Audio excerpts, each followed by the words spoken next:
Students, मैं हूं आयुषी जैन और मैं ई सरल की तरफ से आपका बहुत बहुत स्वागत करती हूं। आज के इस वीडियो में हम जो आपके मैथ्स है उसके पूरे 15 जो चैप्टर्स हैं उनको रिवाइज करने वाले हैं। देखिए, ये रिवीजन हमने पहले 3 पार्ट में भी किया हुआ है, चैप्टर 1 to 5, चैप्टर 6 to 10 और चैप्टर 11 to 15।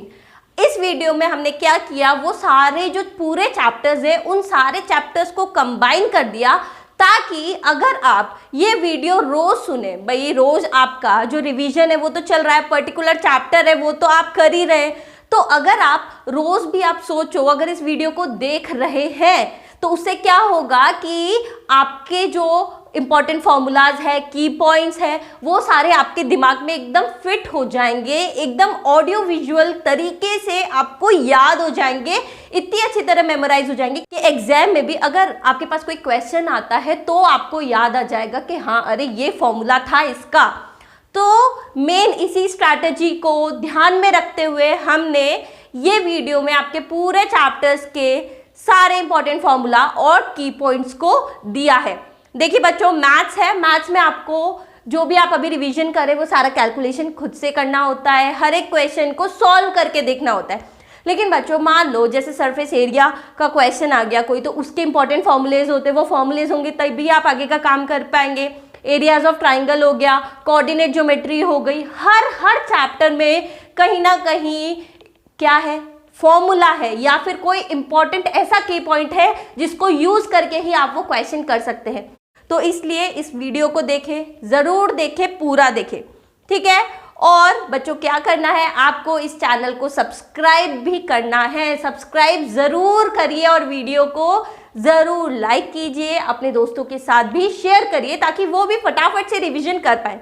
देखो बच्चों, आप एक तो क्या करो, ये जो पूरा है रिवीजन उसको सुन लो, ठीक है, डेली सुनो भाई, डेली रात को जब आप सो रहे हो उससे पहले क्या करो, एक बार इसको सुन लो, 1x की स्पीड पे सुन लो, 2x की स्पीड पे सुन लो, 1.5x की स्पीड पे सुन लो। उससे क्या होगा कि आपका जितना भी फॉर्मूला है वो फटाफट से रिवाइज हो जाएगा। इन जो अगले 80 to 90 मिनट्स है, इसमें जो भी चीजें चलने वाली है वो सारे आपके इंपॉर्टेंट फॉर्मूला। तो सोचो कि आपके पूरे 15 चैप्टर अराउंड 1.5 आवर में कंप्लीट हो रहे हैं उनका रिविजन। तो हम उसको क्यों ना करें भाई, हमारा बोर्ड एग्जाम है, मैथ्स में तो हमारे पास पूरे चांसेस होते हैं कि हम 100 में से 100 लेकर आ सके। अब आपके पास चाहे बेसिक मैथ्स हो चाहे स्टैंडर्ड मैथ्स हो, फॉर्मूला आप दोनों तरह के में ही यूज करना है भाई, बुक तो सेम ही है, ठीक है। तो चलिए अब स्टार्ट करते हैं रिवीजन से। तो फटाफट से स्टार्ट करते हैं रियल नंबर से। तो रियल नंबर की जब हम नंबर्स की बात करते हैं तो नंबर्स में हमारे पास जो काउंटिंग नंबर्स होते हैं वो कौन से होते हैं भाई, आपके नेचुरल नंबर। उसमें अगर 0 और ऐड हो जाए तो वो हो जाता है आपका होल नंबर। होल नंबर्स में अगर हम नेगेटिव नंबर्स भी ऐड कर दे तो ओवरऑल वो बन जाते हैं इंटीजर्स। और जब हम इन सारे इंटीजर्स को p/q की फॉर्म में लिखते हैं तो हम उनको कहते हैं रेशनल नंबर्स। साथ में हमारे पास एक और टाइप के नंबर होते हैं जिनको हम बोलते हैं इर्रेशनल नंबर, और जो नंबर्स इन सारे नंबर्स को कवर करता है वो कहलाता है रियल नंबर्स, ठीक है। तो ये बहुत आसान था, काफी टाइम से काफी क्लासेस में पढ़ते हुए भी आ रहे हैं। अब देखते हैं यूक्लिड्स डिवीजन लेमा क्या कहता है। For any two positive integers a and b, there exists unique integers q and r such that a is equal to bq plus r, where r lies between 0 to b। बहुत important lemma है, क्या कहता है कि अगर हमारे पास कोई भी दो पॉजिटिव इंटीजर हो, इस तरह के कोई यूनिक इंटीजर q और r हो, तो हम उसको कैसे लिख सकते हैं, a is equal to bq plus r। जैसे कि यहाँ हम देखें, अगर हम एग्जाम्पल ले 25 और 9, तो यहाँ पर अगर हम इसको डिवाइड करें 25 को, तो देखिए डिवीजन में हमें पता है जो डिवाइड होता है वो कहलाता है डिविडेंड, जो डिवाइड करता है वो डिवाइजर, जो बचता है वो कहलाता है रिमाइंडर, और जिससे वो डिवाइड होता है वो होता है क्वोशिएंट। तो इसको हम कैसे लिख सकते हैं, हम इनको लिख सकते हैं a is equal to B into Q plus R. भाई देख भी सकते हैं भाई, ये 25/9 है, तो इसको हम कैसे लिख सकते हैं, जो हमारा नंबर है इसको कैसे लिखा, 9 इंटू 2। भाई 9 क्या है भाई, 9 आपका जो डिवाइजर है जो आपका बी टर्म है, B into Q plus remainder करेंगे तो हमारे पास क्या आ जाएगा, a is equals to B Q plus R. ये आपका क्या है, यूक्लिड डिवीजन लेमा। आगे बढ़ते हैं। अगर हमें ईडीए की हेल्प से एचसीएफ निकालना होता है तो हम कैसे निकालते हैं? जब भी हमें ईडीए की हेल्प से एचसीएफ निकालना है तो सबसे पहले हमारे पास जो भी नंबर दिए हुए होते हैं ए और बी, तो उसमें हम यूक्लिड्स डिवीजन लेमा लगाते हैं। यूक्लिड्स डिवीजन लेमा लगाने पर अगर हमारे पास we find whole number q and r such that a is equal to B Q plus r, यहाँ पर आर 0 से बी में लाई करता है। अगर आर इज इक्वल टू 0 है तो बी उसका एचसीएफ हो जाएगा, लेकिन अगर आर 0 नहीं है हम वापस से यूक्लिड डिवीजन लेमा लगाएंगे और ये प्रोसेस कंटिन्यू चलेगा। कब तक? जब तक कि हमारे पास आर की वैल्यू 0 नहीं आ जाती है। ये हमें आता ही है। अब बात करते हैं the fundamental theorem of arithmetic की। वो क्या कहती है? Every composite number can be expressed as a product of primes and this factorisation is unique apart from the order in which the prime factor occurs. ये statement आपको पता होनी चाहिए। ये स्टेटमेंट का मतलब क्या है कि कोई भी कंपोजिट नंबर हो, फॉर एग्जाम्पल अगर 156 की बात करें तो इसको हम कैसे लिख सकते हैं? Product of primes. और ये प्राइम्स का जो ये हर एक नंबर होता है उसका जो ये फैक्टराइजेशन होता है वो यूनिक होता है। लेकिन क्या चीज कॉमन होती है भाई? जिस ऑर्डर में प्राइम आते हैं भाई, पहले 2 आएगा, 3 आएगा, फिर 5 आएगा, फिर 7 आएगा। तो 156 को 2 इंटू 2 इंटू 3 इंटू 13 लिख सकते हैं। 140 को 2 इंटू 2 इंटू 5 इंटू 7 लिख सकते हैं। आगे बढ़ते हैं। For any 2 positive integers a and b, HCF of A B into LCM of A B is equal to a into B. ये होता है प्रोडक्ट ऑफ 2 नंबर्स, या हम ये कह सकते हैं product of any 2 numbers will be equal to HCF of those 2 number multiplied by LCM of those 2 number. For example अगर हमारे पास देखिए यहाँ पर 2 नंबर है 36 और 24, तो इसका जब हमने HCF और LCM निकाला तो जब HCF और LCM का मल्टीप्लाई किया वो उतना ही आया जितना उन दोनों नंबर्स का प्रोडक्ट आया। सिंपल सा रूल है, हमें आता है। आगे बढ़ते हैं। अगर हम नंबर्स और उसके डेसिमल एक्सप्रेशन की बात करें तो हमें पता है जो डेसिमल एक्सपेंशन होता है वो 2 तरीके से हो सकता है, या तो वो टर्मिनेट हो जाए या वो टर्मिनेट ना हो। तो जो टर्मिनेट हो जाता है मतलब पॉइंट के बाद वो किसी वैल्यू के बाद आगे वो रिपीट नहीं हो रहा या फिर वो वहां आके खत्म हो जाता है। जैसे 2, 0, 2.4, 2.13, 2.753, लेकिन 753 के बाद टर्मिनेट हो गया। अगर हम नॉन टर्मिनेटिंग की बात करें तो यहाँ भी 2 केसेस आते हैं, एक या वो रिपीटिंग हो या नॉन रिपीटिंग हो। अगर रिपीटिंग है तो वो रेशनल है, जैसे 2.77777 एंड सो ऑन। इसको 2.7 और ऊपर ये बार से भी डिनोट किया जाता है, या फिर यहाँ पर जैसे 2.456789 और ये आगे चलता जा रहा है नॉन रिपीटिंग डेसिमल में, तो इनको हम नॉन रिपीटिंग कहते हैं। जैसे कि जो हमारे इरेशनल नंबर्स होते हैं, फॉर एग्जांपल √2, √3, इनकी जब आप वैल्यूज निकालेंगे तो ये कंटिन्यू चलती जाती है। ठीक है, आगे बढ़ते हैं। तो कुछ थ्योरम देखेंगे। क्या है वो थ्योरम? सबसे पहले थ्योरम का statement, if x B a rational number whose decimal expansion terminates मतलब किसी डेसिमल पॉइंट के किसी पर्टिकुलर नंबर के बाद वो टर्मिनेट हो रहा है, जैसे कि 2.632, बस यहाँ के बाद ये खत्म हो गया, मतलब ये 2 के बाद टर्मिनेट हो गया। तो यहाँ पर हम क्या कहना चाह रहे हैं? Then x can be expressed in the form of p upon q and the prime factorization of q is in the form of 2 की पावर m into 5 की पावर n। कहने का क्या मतलब है कि अगर कोई भी हमारे पास ऐसा रेशनल नंबर है जो टर्मिनेट हो रहा है तो हम उसको p upon q की फॉर्म में लिख सकते हैं, और वो जो q का फॉर्म आता है वो 2 की पावर m इंटू 5 की पावर n की फॉर्म में आता है। नेक्स्ट थ्योरम देखते हैं जो इसी थ्योरम का रिवर्स है। वो क्या कहता है? Let x equal to p upon q be a rational number such that the prime factorisation of q is of form 2 की पावर m इंटू 5 की पावर n। यानी इसका मतलब क्या होगा?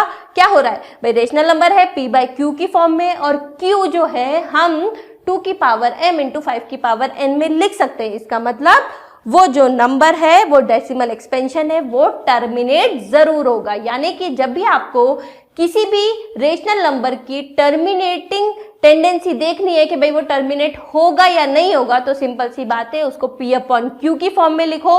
अगर जो आपका Q है उसको आप 2 की पावर m इंटू 5 की पावर n की फॉर्म में लिख सकते हैं, इसका मतलब वो टर्मिनेट जरूर होगा। नेक्स्ट थ्योरम क्या कहती है, let x equal to P upon Q be a rational number such that the prime factorisation of Q is not of the form 2 की पावर m इंटू 5 की पावर n। इसका मतलब क्या होगा बताइए, सिंपल सी बात है, अगर इस फॉर्म में वो नहीं आता, इसका मतलब वो नॉन टर्मिनेटिंग रिपीटिंग डेसिमल है। ठीक है, चलिए इसी के साथ हमारा रियल नंबर्स खत्म होता है। अब स्टार्ट करते हैं नेक्स्ट जो हमारा चैप्टर है पॉलिनोमियल से। तो देखिए, पॉलिनोमियल में सबसे पहली चीज जो हमें पता होनी चाहिए, जैसे कि हमारे पास ये टर्म है 2x², तो यहाँ पर क्या चीज क्या डिनोट कर रही है वो हमें अच्छे से पता होनी चाहिए।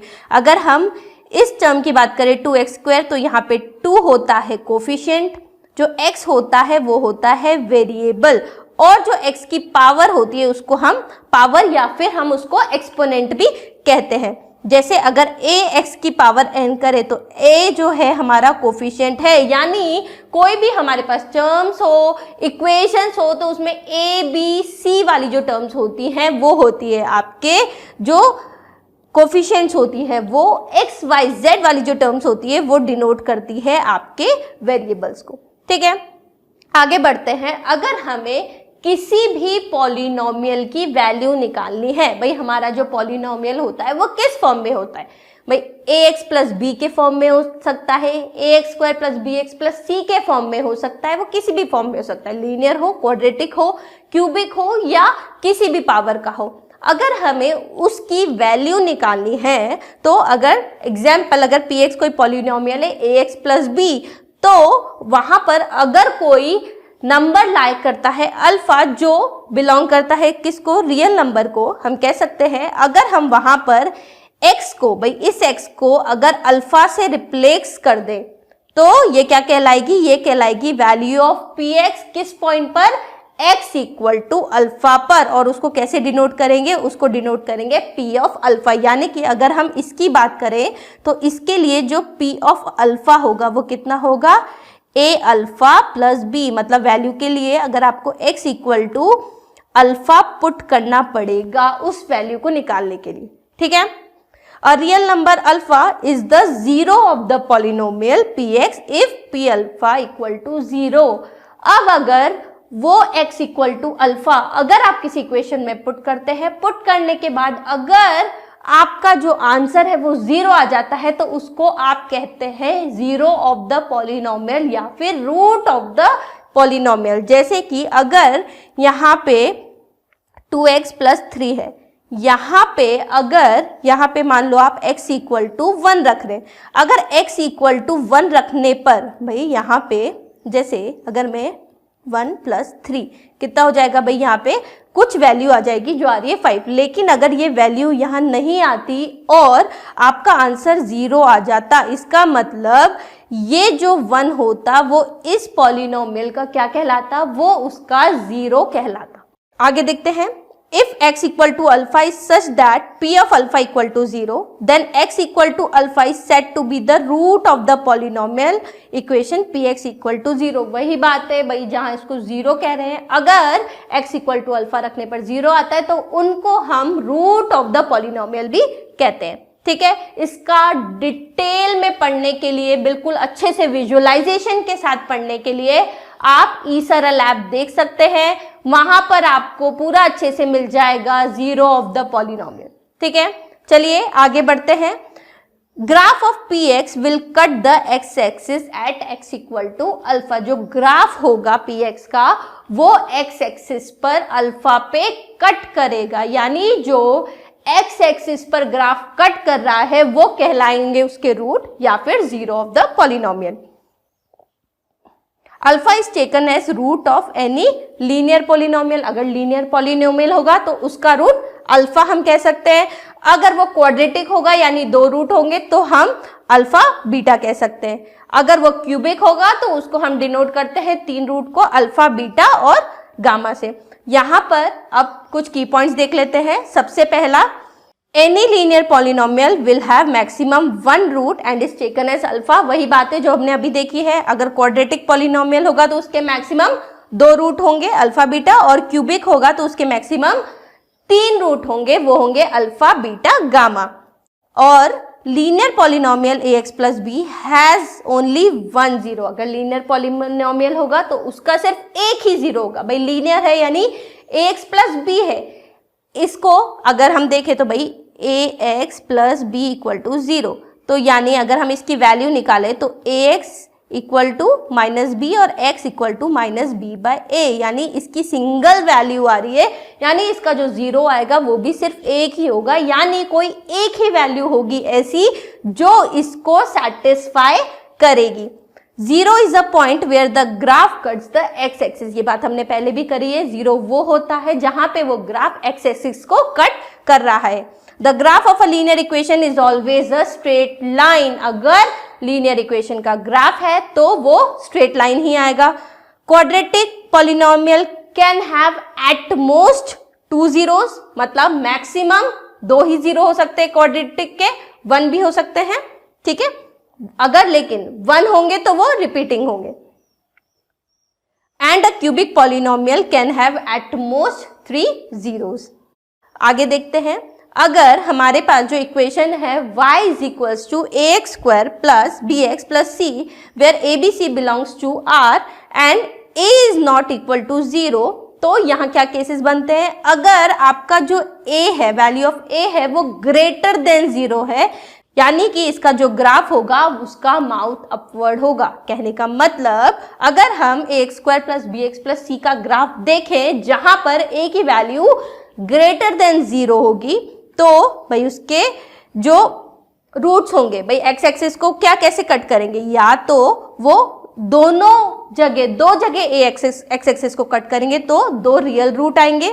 अगर वो एक्स एक्सिस को किसी एक ही पॉइंट पे कट कर रहे हैं, यानी जो दोनों रूट है वो उसके बराबर है, अल्फा इक्वल टू बीटा है, यानी 2 इक्वल रूट्स आएंगे। और या फिर ये कंडीशन हो सकती है कि वो एक्स एक्सिस को टच ही ना करे, यानी कोई भी उसका रियल रूट नहीं आएगा। ये कौन सी कंडीशन है? जब a ग्रेटर देन 0 है, यानी माउथ अपवर्ड है। अगर a की वैल्यू जो है वो लेस देन 0 हुई, यानी अगर माउथ डाउनवर्ड हुआ, तो क्या होगा? तो भी 3 कंडीशन आएगी। पहली के भाई 2 पॉइंट पे वो कट कर रहा है एक्स एक्सिस को, यानी अल्फा बीटा उसके रूट्स होंगे, 2 रियल रूट्स, या वो किसी एक ही पॉइंट पे कट कर रहा है, अल्फा बीटा के बराबर है, 2 इक्वल रूट्स, या फिर उसके कोई भी रियल रूट नहीं आएंगे अगर वो एक्स एक्सिस को टच नहीं कर रहा है। आगे बढ़ते हैं, की पॉइंट्स देख लेते हैं। यानी कि for ax square plus bx plus c, abc जहां रियल है, सबसे इंपॉर्टेंट चीज पहली कि जो ग्राफ होगा इस केस में वो पैराबोला होगा। पैराबोला में या तो माउथ अपवर्ड होगा या डाउनवर्ड होगा। अगर a ग्रेटर देन 0 है तो mouth upward, a less than 0 है तो माउथ डाउनवर्ड। नेक्स्ट जो चीज है इंपॉर्टेंट वो ये है, for 2 distinct real roots the graph intersect x axis at 2 points. और अगर इक्वल रूट होंगे, मतलब कि जो ग्राफ है वो एक्स एक्सिस को किसी एक ही पॉइंट पे टच कर रहा होगा। और अगर ग्राफ टच ही नहीं कर रहा, इसका मतलब कोई भी रियल रूट्स नहीं आएंगे। ठीक है, तो चलिए अब आगे बढ़ते हैं। अब हम यहाँ पर बहुत इंपॉर्टेंट आइडेंटिटीज पढ़ने वाले हैं। बच्चों ये सारी आइडेंटिटीज बहुत इंपॉर्टेंट है, इनमें से कुछ आपने आपकी प्रीवियस क्लासेस में भी पढ़ी हुई होंगी। ये सारी आइडेंटिटीज आपको बाय हार्ट होनी चाहिए, तो फटाफट से रिवाइज करते हैं। आपको याद भी है, सबसे पहले आइडेंटिटी एक्स प्लस वाई का होल स्क्वायर। बताइए फटाफट भाई, x square plus 2xy plus y square. X minus y का होल स्क्वायर जो होता है x square minus 2xy plus y square. X square minus y square है, यानी x plus y x minus y. बच्चों जैसे मुझे याद है ना, बिल्कुल वैसे ही आपको भी याद हो जानी चाहिए, तो फटाफट से जैसे मैं बोल रही हूँ मेरे साथ साथ जरूर रिपीट करते जाए। चलिए आगे बढ़ते हैं भाई। X plus a bracket multiply by x plus b, तो ये हो जाएगा x square plus a plus b x plus a b. X plus y plus z का होल स्क्वायर कितना हो जाएगा भाई? X square plus y square plus z square plus 2xy plus 2yz plus 2zx। X plus y का whole cube equal to x cube plus y cube plus 3xy plus x plus y. X minus y का whole cube x cube minus y cube minus 3xy x minus y. X cube plus y cube plus z cube minus 3xyz equal to x plus y plus z, bracket में next bracket x square plus y square plus z square minus x y minus y z minus z x. ये बहुत important है, इसका proof भी बहुत बार पूछ लिया जाता है। अगर आप इन सब आइडेंटिटीज के प्रूफ्स सीखना चाहते हैं तो आप ई सरल ऐप पर इन सब के प्रूफ देख सकते हैं। बहुत अच्छे से विजुअलाइज करवा के आपको इनके प्रूफ समझाए हुए हैं, आपको समझ में आ जाएगा कि आखिर ये आइडेंटिटीज ऐसी ही क्यों होती है। ठीक है, चलिए आगे बढ़ते हैं। अब बात करते हैं भाई, अगर हमारा लीनियर पॉलिनोमियल है ax प्लस बी, तो इसमें जो वैल्यू ऑफ x होगी, या अगर हम कहें इसका 0 अगर हमें डायरेक्टली निकालना है और हमें इक्वेशन दी हुई है, तो हम कैसे निकाल सकते हैं? ये निकाल सकते हैं माइनस बी बाई ए, यानी minus constant term upon coefficient of x। अगर क्वाड्रेटिक पॉलिनोमियल है px equal to ax square plus bx plus c, तो यहाँ पर जो सम ऑफ रूट्स यानी जो अल्फा प्लस बीटा होगा वो होता है माइनस बी बाय ए, या हम कह सकते हैं minus coefficient of x upon coefficient of x square. और अगर हमें प्रोडक्ट ऑफ जीरो यानी अल्फा बीटा, भाई ये अल्फा बीटा क्या है? भाई सिंपल सी बात है, अब तो आपको आता है, हम सिंपल रिवीजन करें। भाई ये क्वाड्रेटिक है तो इसके दो रूट होंगे, एक अल्फा होगा और एक बीटा होगा, तो प्रोडक्ट ऑफ रूट होता है सी बाय ए, यानी constant term upon coefficient of x square. अगर क्यूबिक पॉलिनोमियल होगा तो cubic polynomial a x cube plus b x square plus c x plus g, तो सम ऑफ जीरो होगा minus b by a. अगर product of zeros होगा taken two at the time, मतलब कि alpha beta plus beta gamma plus gamma alpha, तो ये होगा c by a. Product of zeros यानी अल्फा बीटा गामा, तो वो कितना होगा? माइनस डी बाय ए। ठीक है, देखो अब देखते हैं डिवीजन एल्गोरिथम, फटाफट से रिवाइज कर लेते हैं, बहुत इजी है, आता भी है, पढ़ते हुए भी आए भाई। Dividend equal to divisor into quotient plus remainder, ये हम काफी टाइम से, बचपन से इसको देखते हुए आ रहे हैं, तो ये तो हमें बाय हार्ट है ही सही। इसका जो स्टेटमेंट है वो देख लेते हैं। ये कहता है if px and gx are any two polynomials with gx not equal to 0, then we can find polynomials qx and rx such that px is equal to gx into qx plus rx where rx is equal to 0, या उसको ये भी कह सकते हैं कि भाई जो डिग्री होती है rx की वो हमेशा छोटी होती है डिग्री ऑफ gx की। भाई आपका gx क्या है? gx आपका डिवाइजर है जिससे आप डिवाइड कर रहे हैं, और rx क्या है? आपका जो रिमाइंडर होता है वो, तो जो रिमाइंडर की डिग्री आती है वो हमेशा छोटी होती है किसके? डिवाइजर के। ठीक है, तो इसी के साथ हमारा पॉलिनोमियल चैप्टर भी रिवाइज होता है। अब हम बात करते हैं हमारा अगला चैप्टर, जो कौन सा है? Linear equation in two variable. सबसे आसान चैप्टर है, कैलकुलेटिव चैप्टर है, फटाफट से इसके भी मेथड्स रिवाइज कर लेते हैं। तो अगर हम सिंपल इक्वेशन की बात करें, लीनियर इक्वेशन, लीनियर मतलब इनकी डिग्री होगी 1, दो वेरिएबल, यानी यहाँ पर दो वेरिएबल आते हैं x और y, यानी कि अगर हमारे पास इक्वेशन है ax plus b y equal to c, तो यहाँ पर हम देख सकते हैं x और y दो वेरिएबल्स है और इनकी पावर दोनों की 1 है, या बोलो डिग्री दोनों की 1 है, इसलिए इसको linear equation in two variables कहते हैं।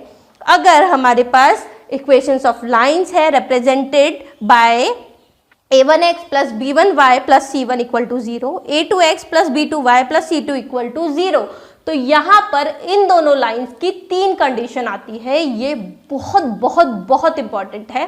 तो पहली कंडीशन, अगर a1 upon a2 is not equal to b1 upon b2, अगर ये कंडीशन आती है इसका मतलब जो लाइंस है वो होती है इंटरसेक्टिंग लाइंस। अगर a1 upon a2 equal to b1 upon b2 equal to c1 upon c2, यानी इन दोनों इक्वेशन के सारे कोफिशिएंट सेम हो, इसका मतलब भाई दोनों सेम ही तो लाइन होंगी, यानी वो जो दोनों लाइंस है वो कोइंसिडेंट लाइंस होती है। अगर a1 upon a2 equal to b1 upon b2 हो लेकिन वो c1 अपॉन c2 के बराबर नहीं हो, इसका मतलब वो जो लाइंस होती हैं वो पैरेलल लाइंस होती है।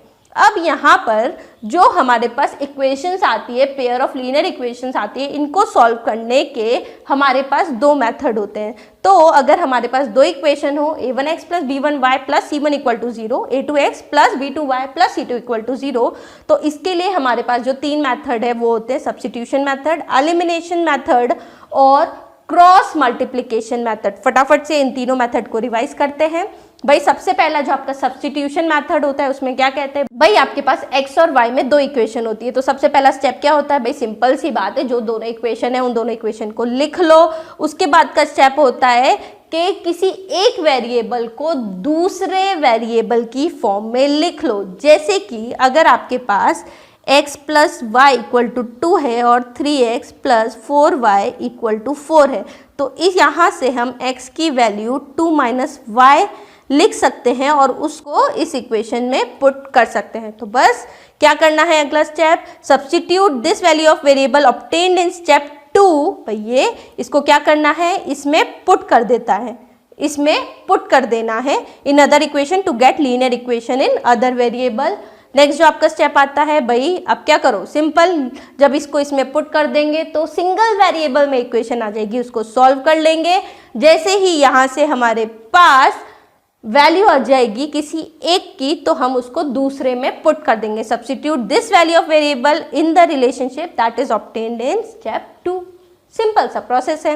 नेक्स्ट जो आपके पास मेथड होता है वो होता है method of elimination by equating the coefficient. इसके अंदर जो हमारे पास स्टेप्स होते हैं, सबसे पहला इक्वेशंस लिख लो। इक्वेशंस लिखने के बाद क्या करते हैं, हम कोई भी एक वेरिएबल वाले टर्म को क्या करते हैं, इक्वेट करते हैं। Multiply the given equation by suitable number so that the coefficient of one variable are numerical equal. कोई भी एक वेरिएबल का जो कोफिशिएंट है उसको बराबर कर देते हैं। उसके बाद as per required if the numerical equal coefficients are opposite in sign, अगर वो ऑलरेडी ऑपोजिट हो साइन में तो उसको ऐड करते हैं, वरना हम सब्ट्रैक्ट करते हैं।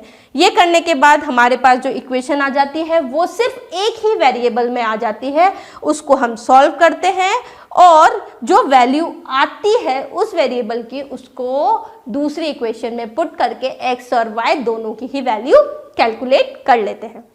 नेक्स्ट जो हमारे पास मेथड होता है वो होता है क्रॉस मल्टीप्लिकेशन मेथड।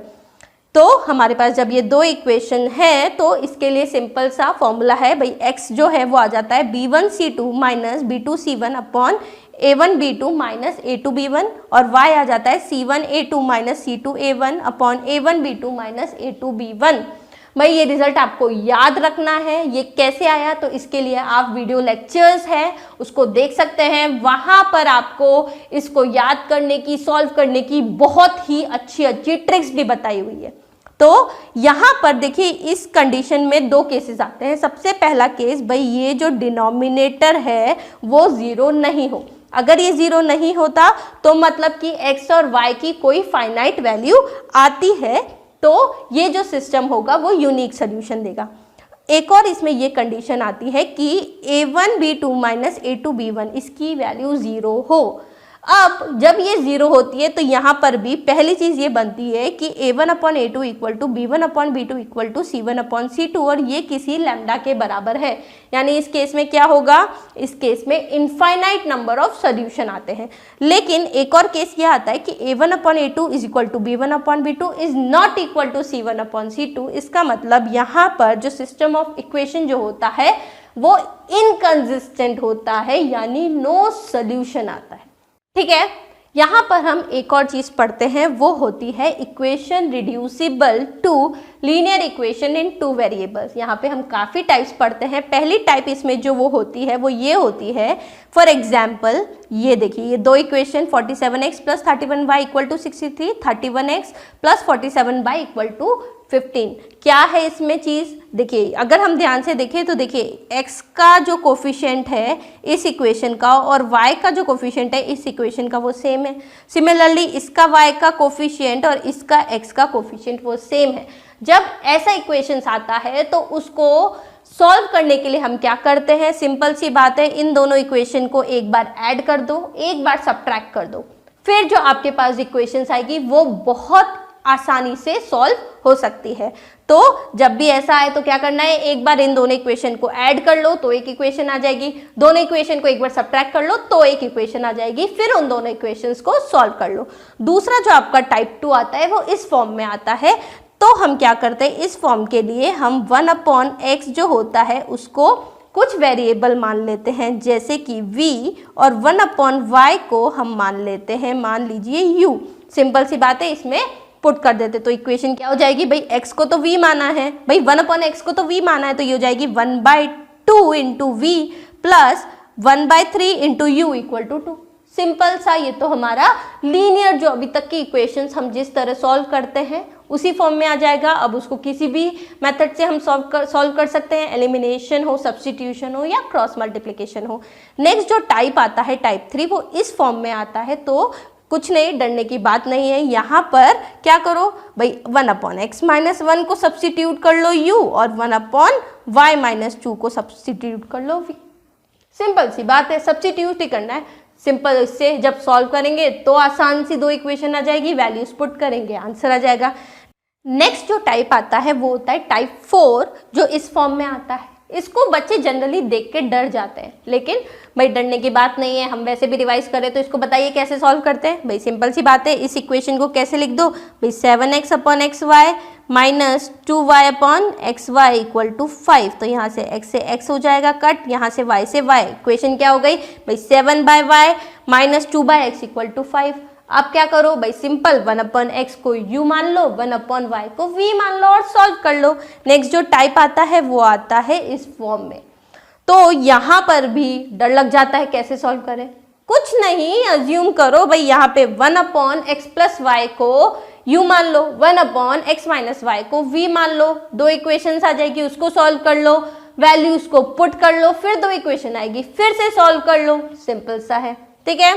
तो भाई इसी के साथ हमारा लीनियर इक्वेशन, भाई जिस टाइप के क्वेश्चन आते हैं वो हमने कर लिए। इसके अलावा इसके अंदर एक और प्रोफाइल आता है, वो होता है बहुत इंपॉर्टेंट होती है, वो आती है वर्ड प्रॉब्लम्स। तो वर्ड प्रॉब्लम्स बच्चों, आपको सेंटेंस पढ़ के आपको इक्वेशन बनानी होती है, ठीक है।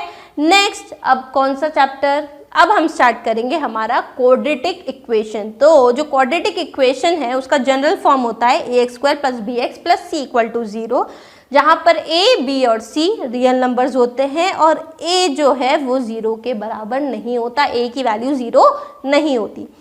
और क्या कह सकते हैं भाई, x equal to alpha is said to be root of the quadratic equation ax² + bx + c where a is not equal to 0 if x equal to alpha satisfy the quadratic equation, that is in other words the value of a alpha square plus b alpha plus c is 0। ये चीज़ हमने polynomial में भी सीखी हुई है कि कोई भी इक्वेशन है उसका जो रूट होगा या 0 होगा, वो उसका रूट या 0 तभी कहलाता है कि अगर उस वैल्यू को हम इस इक्वेशन में पुट करें और अगर हमारा आंसर 0 आ जाता है तो वो उसका रूट कहलाता है। यहाँ पर हम देखते हैं कि ये जो इक्वेशन होती है ax² + bx + c equal to 0, इसको जो सॉल्व करते हैं, रूट्स निकालते हैं, तो इसकी वैल्यू आती है x equal to -b + (b² - 4ac/2a।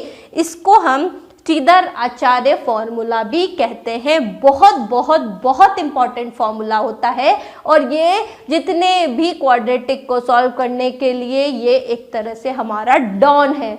जब भी समझ नहीं आए ये फॉर्मूला लगाओ, आपको चुटकियों में आंसर मिल जाएगा, ठीक है। तो यहाँ पर हम इसको कैसे लिख सकते हैं भाई, -b + √d/2a या फिर x equal to -g - √d/2a, जहां पर जो d है वो क्या होता है b² - 4ac, उसको डिस्क्रिमिनेंट भी बोलते हैं और उसको कैपिटल D या डेल्टा से डिनोट करते हैं। अब यहाँ पर जो ये फॉर्मूला है, इस फॉर्मूले से हम नेचर ऑफ रूट्स भी फाइंड आउट कर सकते हैं। आप सोच रहे होंगे कैसे, देखिए यहाँ पर जो आपका d होता है डिस्क्रिमिनेंट, ये हेल्प करता है आपको कि आप बता सके कि उस क्वाड्रेटिक इक्वेशन जो है उसका जो रूट्स होंगे उनका नेचर क्या होगा। तो अगर अल्फा बीटा उसके 2 रूट्स हैं तो भाई अल्फा की वैल्यू क्या होगी, -b + √d/2a, बीटा की -b - √d/2a। तो यहाँ पर सबसे पहला केस जो आता है वो होता है अगर d ग्रेटर देन 0 है। अगर d की वैल्यू ग्रेटर देन 0 होगी, उसका मतलब जो रूट्स होंगे वो रियल होंगे, अनइक्वल होंगे, डिस्टिंक्ट होंगे। इसका मतलब 2 अलग अलग रूट्स आएंगे। तो रूट हम कैसे निकाल सकते हैं भाई, alpha equal to minus b plus root d upon 2a और beta minus b minus root d upon 2a।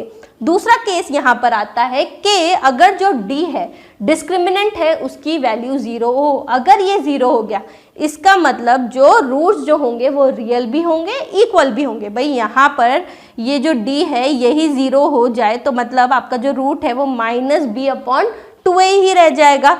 तो रूट्स हम कैसे निकाल सकते हैं, हर एक रूट होगा माइनस बी बाई 2a। ये रिपीटेड रूट्स भी होते हैं।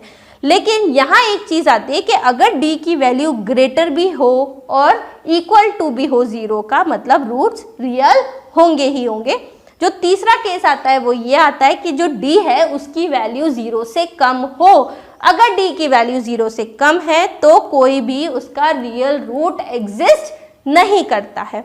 तो देखिए हमने क्या चीज देखी भाई, d ग्रेटर देन 0 हुआ, माउथ अपवर्ड होगा, a ग्रेटर देन 0 होगा तो दो रियल रूट्स आएंगे, रियल और इक्वल। d की वैल्यू 0 हुई तो इसका मतलब ग्राफ एक्स एक्सिस पे एक ही पॉइंट पे कट कर रहा है, दो इक्वल रूट से रूल रियल और डिस्टिंक्ट हो गए।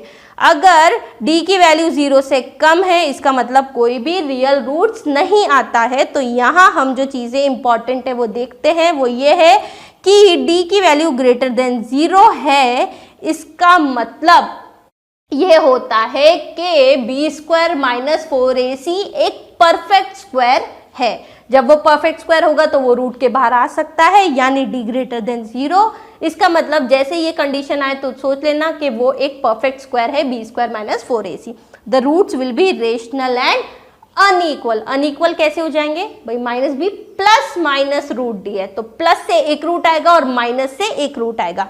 नेक्स्ट जो कंडीशन आती है वो ये आती है कि भाई d ग्रेटर देन 0 हो और वो परफेक्ट स्क्वायर नहीं हो। इसका मतलब रूट जो है वो इरेशनल होंगे और वो एक कॉन्जुगेट पेयर ऑफ सर्ड्स में आएंगे। ठीक है, तो इसी के साथ हमारा क्वाड्रेटिक चैप्टर खत्म होता है। तो अब स्टार्ट करते हैं लास्ट चैप्टर इस वीडियो का, जो है arithmetic progression.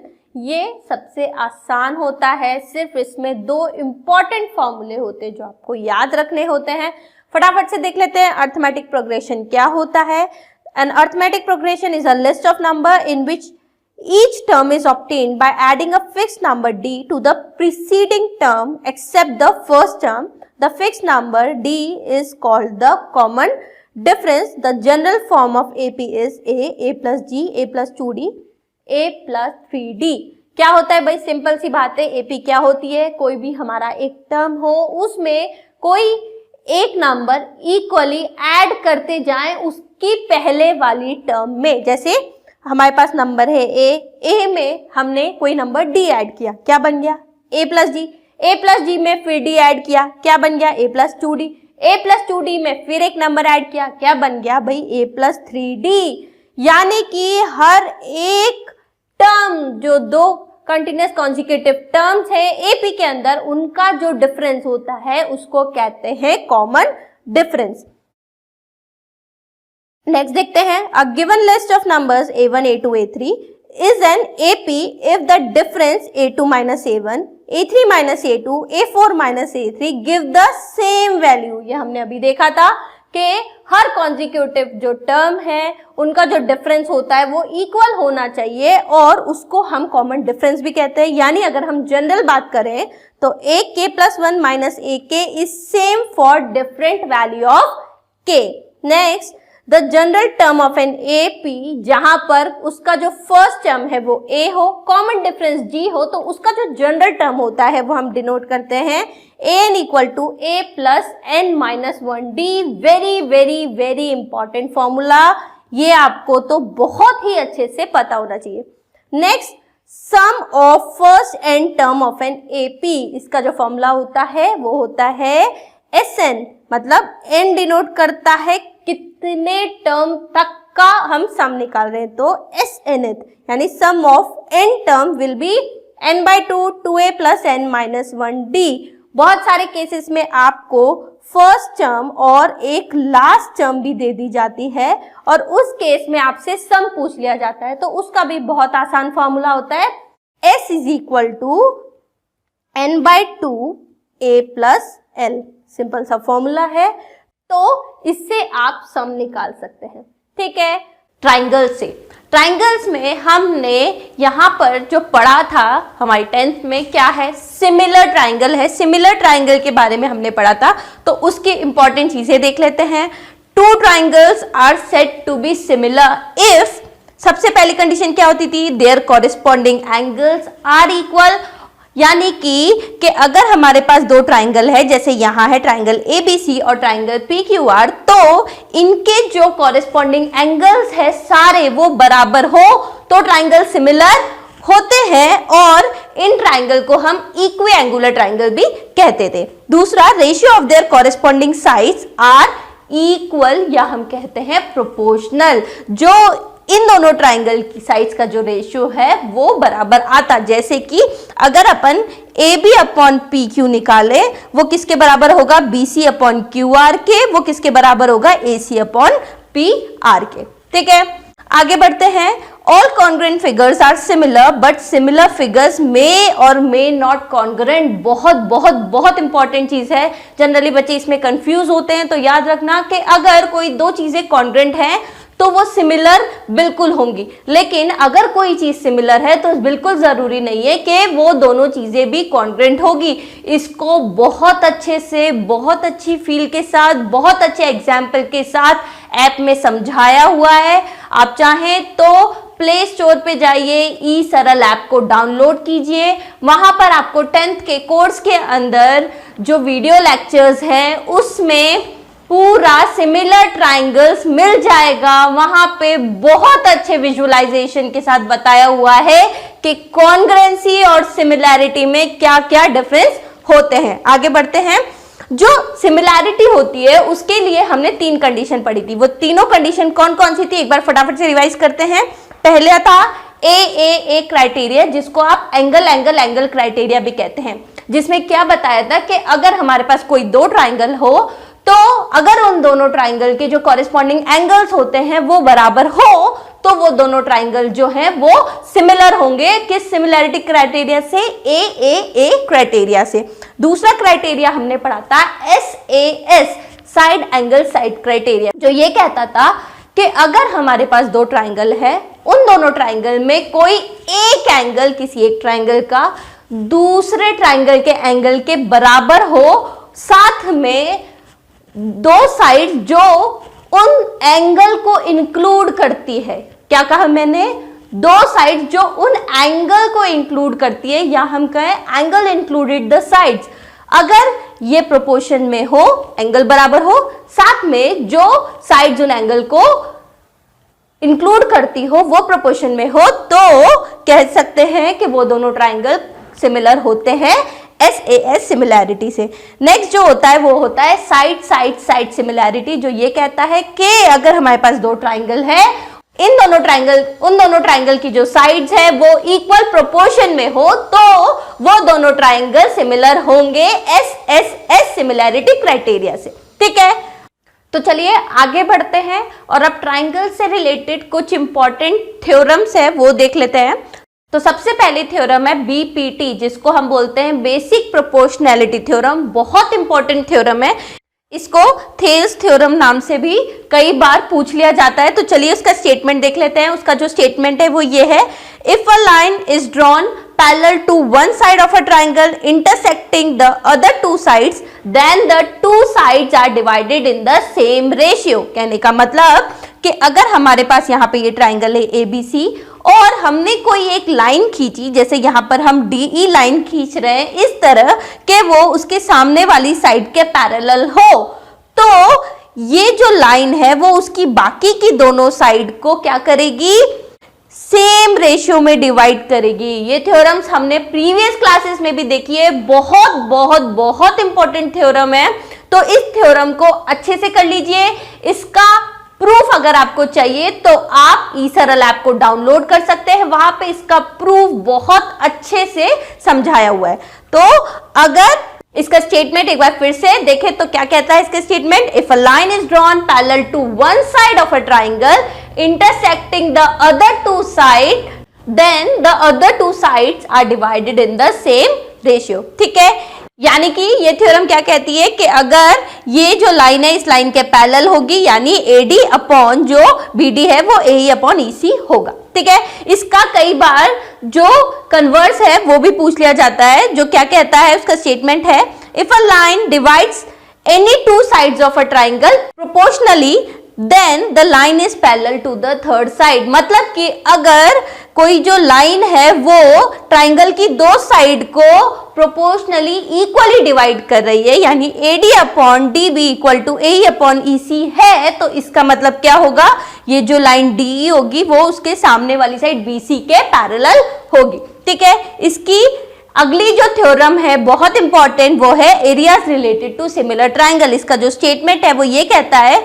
The areas of two similar triangles are proportional to the square of their corresponding sides. कहने का मतलब अगर आपके पास यहाँ दो ट्राइंगल दिए हुए हैं, ट्राइंगल ABC और ट्राइंगल DEF, तो जो एरिया होगा ट्राइंगल ABC का upon area of triangle DEF will be equal to AB square upon DE square. यानी अगर हम इसको लिखे तो कैसे लिखेंगे, area of triangle ABC upon area of triangle DEF, ये किसके बराबर होगा, AB square upon DE square, या फिर हम बोले BC square upon EF square, या फिर AC square upon DF square. ठीक है, इसकी एक और थ्योरम है पाइथागोरस थ्योरम, जो आपको बहुत अच्छे से आती है, उसका स्टेटमेंट भी आपको आता है, लेकिन वो भी हम सिमिलैरिटी से भी प्रूव करते हैं। तो उसका जो स्टेटमेंट है वो ये कहता है in a right triangle the square of hypotenuse is equal to the sum of square of other two side. किसी भी ट्राइंगल में जो हाइपोटेन्यूज का स्क्वायर होता है वो किसके बराबर होता है, परपेंडिकुलर स्क्वायर प्लस बेस का स्क्वायर। इसका कन्वर्स जो होता है वो भी पूछ लिया जाता है, जो क्या कहता है in a triangle if the square of one side is equal to the sum of square of other two sides then the triangle is right angle. ठीक है, तो ये जो पांचों थ्योरम है सिमिलर ट्राइंगल की, ये बहुत बहुत बहुत इंपॉर्टेंट थ्योरम है। इन पांचों थ्योरम के जो प्रूफ है वो आपको समझाए हुए हैं। इसके प्रूफ देखने के लिए आप ई-सरल ऐप को डाउनलोड कर सकते हैं। ठीक है, इनका स्टेटमेंट, इसका प्रूफ, ये पांचों थ्योरम का बहुत इंपॉर्टेंट है, ये आपको आना चाहिए, ये जनरली पूछा जाता है। ठीक है, चलिए अब हम स्टार्ट करते हैं हमारा नेक्स्ट चैप्टर, जो है कोऑर्डिनेट ज्योमेट्री। ठीक है, ये जो चैप्टर है जनरली ये फॉर्मूला बेस्ड क्वेश्चंस आते हैं इस चैप्टर पे। बहुत आसान है, कुछ फॉर्मूले हैं, बस वो फॉर्मूले आपको याद हो तो आप किसी भी टाइप का क्वेश्चन इस चैप्टर से रिलेटेड कर सकते हैं। Just you need is to learn the formula. सबसे पहला फॉर्मूला है वो है डिस्टेंस फॉर्मूला, जो क्या कहता है कि d is equal to under root x2 minus x1 का whole square plus y2 minus y1 का होल स्क्वायर। कैसे भाई, अगर आपके पास कोई दो पॉइंट दिए हुए हैं, यहां पर पॉइंट A है और कोई पॉइंट B है, तो इन दोनों पॉइंट का अगर ये A है, इसका जो कोऑर्डिनेट है वो है x1 y1 और जो B है उसका कोऑर्डिनेट है x2 y2, तो इसके बीच का जो डिस्टेंस होगा d वो किसके बराबर होगा, x2 माइनस x1 का whole square plus y2 minus y1 का होल स्क्वायर का अंडर रूट। ठीक है, नेक्स्ट है सेक्शन फॉर्मूला। सेक्शन फॉर्मूला क्या कहता है कि अगर आपके पास यही दो कोऑर्डिनेट है x1 y1 और x2 y2 और ये किसी इस पॉइंट पे इस सेक्शन में डिवाइड हो रहे हैं m इंटू n के रेशियो से, m इज टू n के रेशियो से, तो ये जो पॉइंट है मान लीजिए P, तो इसका जो कोऑर्डिनेट होगा वो क्या होगा भाई, ये जो P है इसका कोई कुछ कोऑर्डिनेट होगा x, y, तो x की वैल्यू कितनी होगी mx2 plus nx1 upon m plus n, और जो y है उसकी वैल्यू होगी my2 plus ny1 upon m plus n। बहुत आसान है। ठीक है, नेक्स्ट है आपका मिड पॉइंट फॉर्मूला, यानी कि अगर आपके पास कोई दो पॉइंट दिए हुए हैं और आपको ये पता है कि इन दोनों का कोई एक मिड पॉइंट है और उस मिड पॉइंट के अगर आपको कोऑर्डिनेट निकालने हैं तो वो हम कैसे निकालते हैं, x1 प्लस x2 अपॉन 2 और y1 प्लस y2 अपॉन 2। ठीक है, एक और जो इसका फॉर्मूला आता है वो आता है कि अगर आपको किसी ट्राइंगल के सेंट्रोइड का कोऑर्डिनेट निकालना हो। अब सेंट्रोइड क्या होता है भाई, वो पॉइंट जहां पर किसी भी ट्राइंगल के तीनों मीडियन आके मीट करते हैं उस पॉइंट को हम कहते हैं सेंट्रॉइड। और मीडियन क्या होता है? मीडियन वो लाइन होती है जो किसी भी ट्राइंगल के वर्टेक्स से आती है और उसकी सामने वाली साइड को इक्वल हाफ में डिवाइड करती है। तो अगर आपको किसी सेंट्रॉइड का पॉइंट निकालना हो तो वो होता है x1 plus x2 plus x3 upon 3 plus y1 plus y2 plus y3 upon 3। यहां पर x1 x2 x3 y1 y2 y3 क्या है? कोऑर्डिनेट है उस ट्राइंगल के। अगर कोई ट्राइंगल है, ट्राइंगल ABC, जिसका A का कोऑर्डिनेट x1 y1 है, B का x2 y2 है, C का x3 y3 है, तो उसका सेंट्रॉइड हम इस फॉर्मूले से निकाल सकते हैं। नेक्स्ट जो इसका फॉर्मूला आता है वो आता है एरिया ऑफ ट्राइंगल का।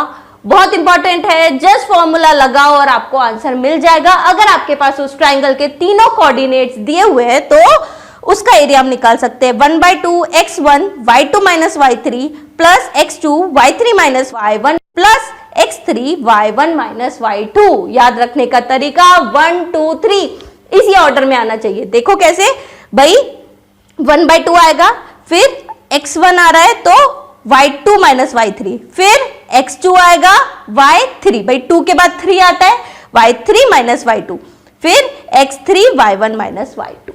ठीक है, तो इसी के साथ कोऑर्डिनेट भी हमारा खत्म होता है।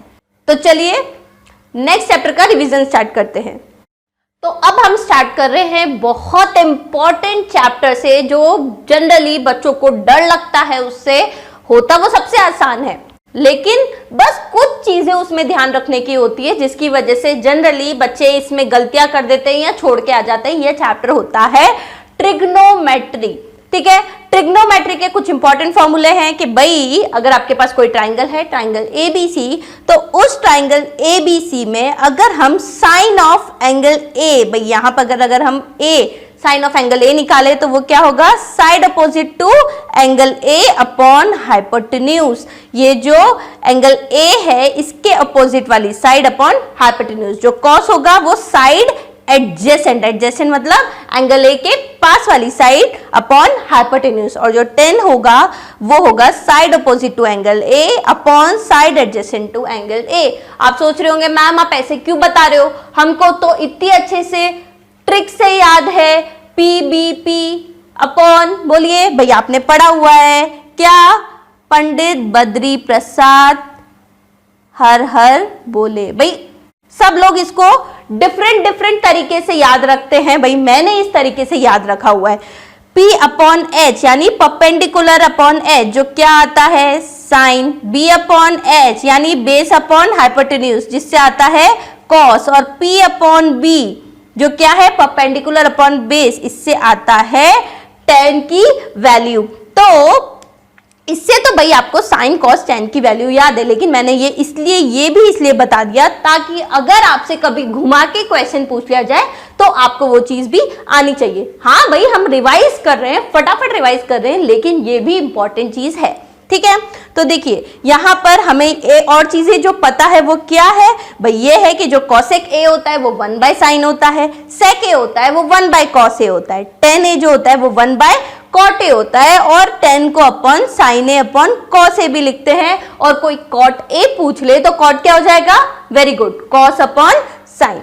ठीक है, अब ट्रिग्नोमेट्री में कुछ इंपॉर्टेंट आइडेंटिटीज होती है, सिर्फ 3 आइडेंटिटी अगर आपको अच्छे से याद है तो उससे आप कोई से भी क्वेश्चन ट्रिग्नोमेट्री के सॉल्व कर सकते हैं। पहली आइडेंटिटी बहुत इंपॉर्टेंट आइडेंटिटी है, sine square theta plus cos square theta equal to 1। ये इसलिए इंपॉर्टेंट है क्योंकि आप जितने भी ट्रिग्नोमेट्रिक रेशियोज है उन सबको साइन और कॉस में कन्वर्ट कर सकते हैं, और अगर आपने उसमें कन्वर्ट कर लिया तो उसके बाद सिर्फ एक ही आइडेंटिटी है जो आपको याद रखनी है, वो है sine square theta plus cos square theta equal to 1।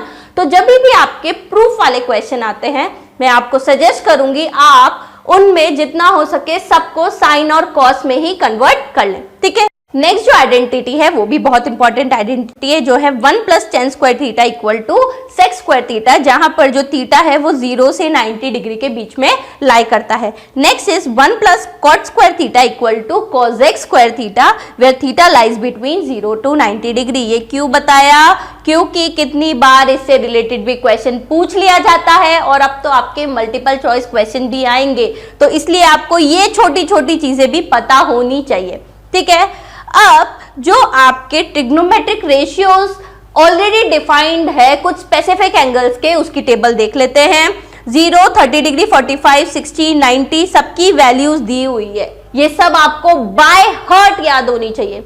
देखिए एक ट्रिक बताती हूं यहां पर। मान लो अभी एग्जाम में आप ये भूल गए तो क्या करो भाई, एग्जाम में जैसे ही बैठो आपके पास आंसर शीट आ जाए ना, पीछे बैठ के ये ट्रिग्नोमेट्रिक रेशियो की टेबल फटाफट से बना लो। अब आप सोच रहे होंगे मैम इसको फटाफट से कैसे बनाएंगे, मैं ट्रिक बताती हूँ। देखो क्या करो, देखो ये सारे एंगल्स लिख लो भाई, ये 0 डिग्री, 30 डिग्री, ठीक है, 45 डिग्री, 60 डिग्री और 90 डिग्री लिख लिया। उसके बाद क्या करो, 0, 1, 2, 3, 4 लिख लोगे। उसके बाद क्या करो, इसको 4 से डिवाइड कर दो, सबको कर दिया। अब क्या करो, इसका अंडर रूट ले लो। ठीक है, ये भी ले लिया। तो देखो क्या हुआ भाई, 0/4 तो 0 ही होगा, 1/4, ठीक है, इसका रूट तो कितना हो जाएगा, ये 1/2, 2/4 यानी 1/2 यानी 1/√2। भाई रूट 1/2 होता तो 1 का रूट निकालेंगे वो 1 ही आएगा, तो 1/√2। 3/4 तो क्या हो जाएगा, इसको सॉल्व करेंगे तो भाई ये √3/4 को बाहर निकालेंगे तो 2, ये तो हो जाएगा 1। तो देखिए 0, 1/2, 1/√2, √3/2 और 1 किसका आ गया, साइन थीटा का रेशियो आ गया। जब साइन थीटा का आ गया तो कॉस थीटा का क्या होता है भाई, इसको उल्टी तरह लिख दो। कैसे भाई, पहले आ जाएगा 1, फिर आ जाएगा ये √3/2, फिर 1/√2, फिर आ जाएगा 1/2, फिर आ जाएगा 0। साइन और कॉस को डिवाइड करेंगे 10 आ जाएगा, बस 1/10 करेंगे कॉट आ जाएगा, 1/cos करेंगे सेक आ जाएगा, 1/sin करेंगे cosec आ जाएगा। तो बस आपको साइन थीटा का लिखना है, उसकी भी ट्रिक मैंने अभी बता दी। तो अब तो मुझे नहीं लगता कि आप ये trigonometric ratios in specific angles का कभी भी भूल पाएंगे। ठीक है, चलिए आगे बढ़ते हैं। आप ट्रिग्नोमेट्रिक रेशियोज जो कॉम्प्लीमेंट्री एंगल्स होते हैं उनका देख लेते हैं। भाई sine of 90 minus theta cos theta होता है, cos 90 minus theta sine theta. भाई हर एक का कॉम्प्लीमेंट ही तो है, साइन का कॉम्प्लीमेंट होता है कॉस का साइन। 10 90 माइनस थीटा कितना होता है, cot theta. Cot of 90 minus theta 10 theta. Sec of 90 minus theta होता है कोसेक थीटा, और cosec of 90 minus theta equal to sec theta. अगर आपको इस चीज की फील लेनी है ना, तो अभी ईसरल ऐप को डाउनलोड करो, उसमें आपको ये जो कॉम्प्लीमेंट एंगल्स है बिल्कुल फील के साथ बहुत ही अच्छे तरीके से समझाया हुआ है। ठीक है, आगे बढ़ते हैं, कुछ इंपॉर्टेंट नोट देख लेते हैं इससे related. The value of sine a और कॉस ए नेवर एक्सीड्स 1। बहुत इंपॉर्टेंट है भाई। आपने जो टेबल देखी थी भाई, आपने ट्रिग्नोमेट्रिक रेशियोज की टेबल देखी थी, तो वहां पे हम देख सकते हैं भाई जो आपकी वैल्यू होती है साइन की, अगर हम बोले तो 0, 1/2, 1/√2, √3/2 और 1, ये सारी वैल्यू 0 से 1 में ही लाई कर रही है। 0 से 90 की मैक्सिमम, जो मैक्सिमम और मिनिमम वैल्यू है, तो ये इंपॉर्टेंट है भाई, एमसीक्यूज में पूछा जा सकता है। तो वैल्यू ऑफ साइन और cos never exceed 1, whereas value of sec और cosec is always greater than or equal to 1। एक बार टेबल को ध्यान से देखना, चीजें समझ आ जाएगी। ठीक है, next, if one of the trigonometric ratios of an acute angle is known, the remaining trigonometric ratio of the angle can be easily determined। ये हमें पता ही है, अगर हमें ट्राइंगल का किसी भी एक एंगल का ट्रिग्नोमेट्रिक रेशियो पता है तो हम उसके बाकी के सारे एंगल निकाल सकते हैं। ठीक है, तो इसी के साथ ट्रिग्नोमेट्री हमारा रिवाइज होता है। अब देखते हैं सब important applications related to trigonometry. तो चलिए स्टार्ट करते हैं सम एप्लीकेशंस ऑफ ट्रिग्नोमेट्री। बहुत इंपॉर्टेंट है, इसका क्वेश्चन आता ही है भाई। एक क्वेश्चन हाइट एंड डिस्टेंस से आता ही है भाई। हाइट एंड डिस्टेंस क्यों बोला, आप इसको हाइट एंड डिस्टेंस नाम से भी जानते हैं। इसमें जो मेन इंपॉर्टेंट होता है वो होता है आपका डायग्राम ड्रॉ करना, वो भी करेक्टली।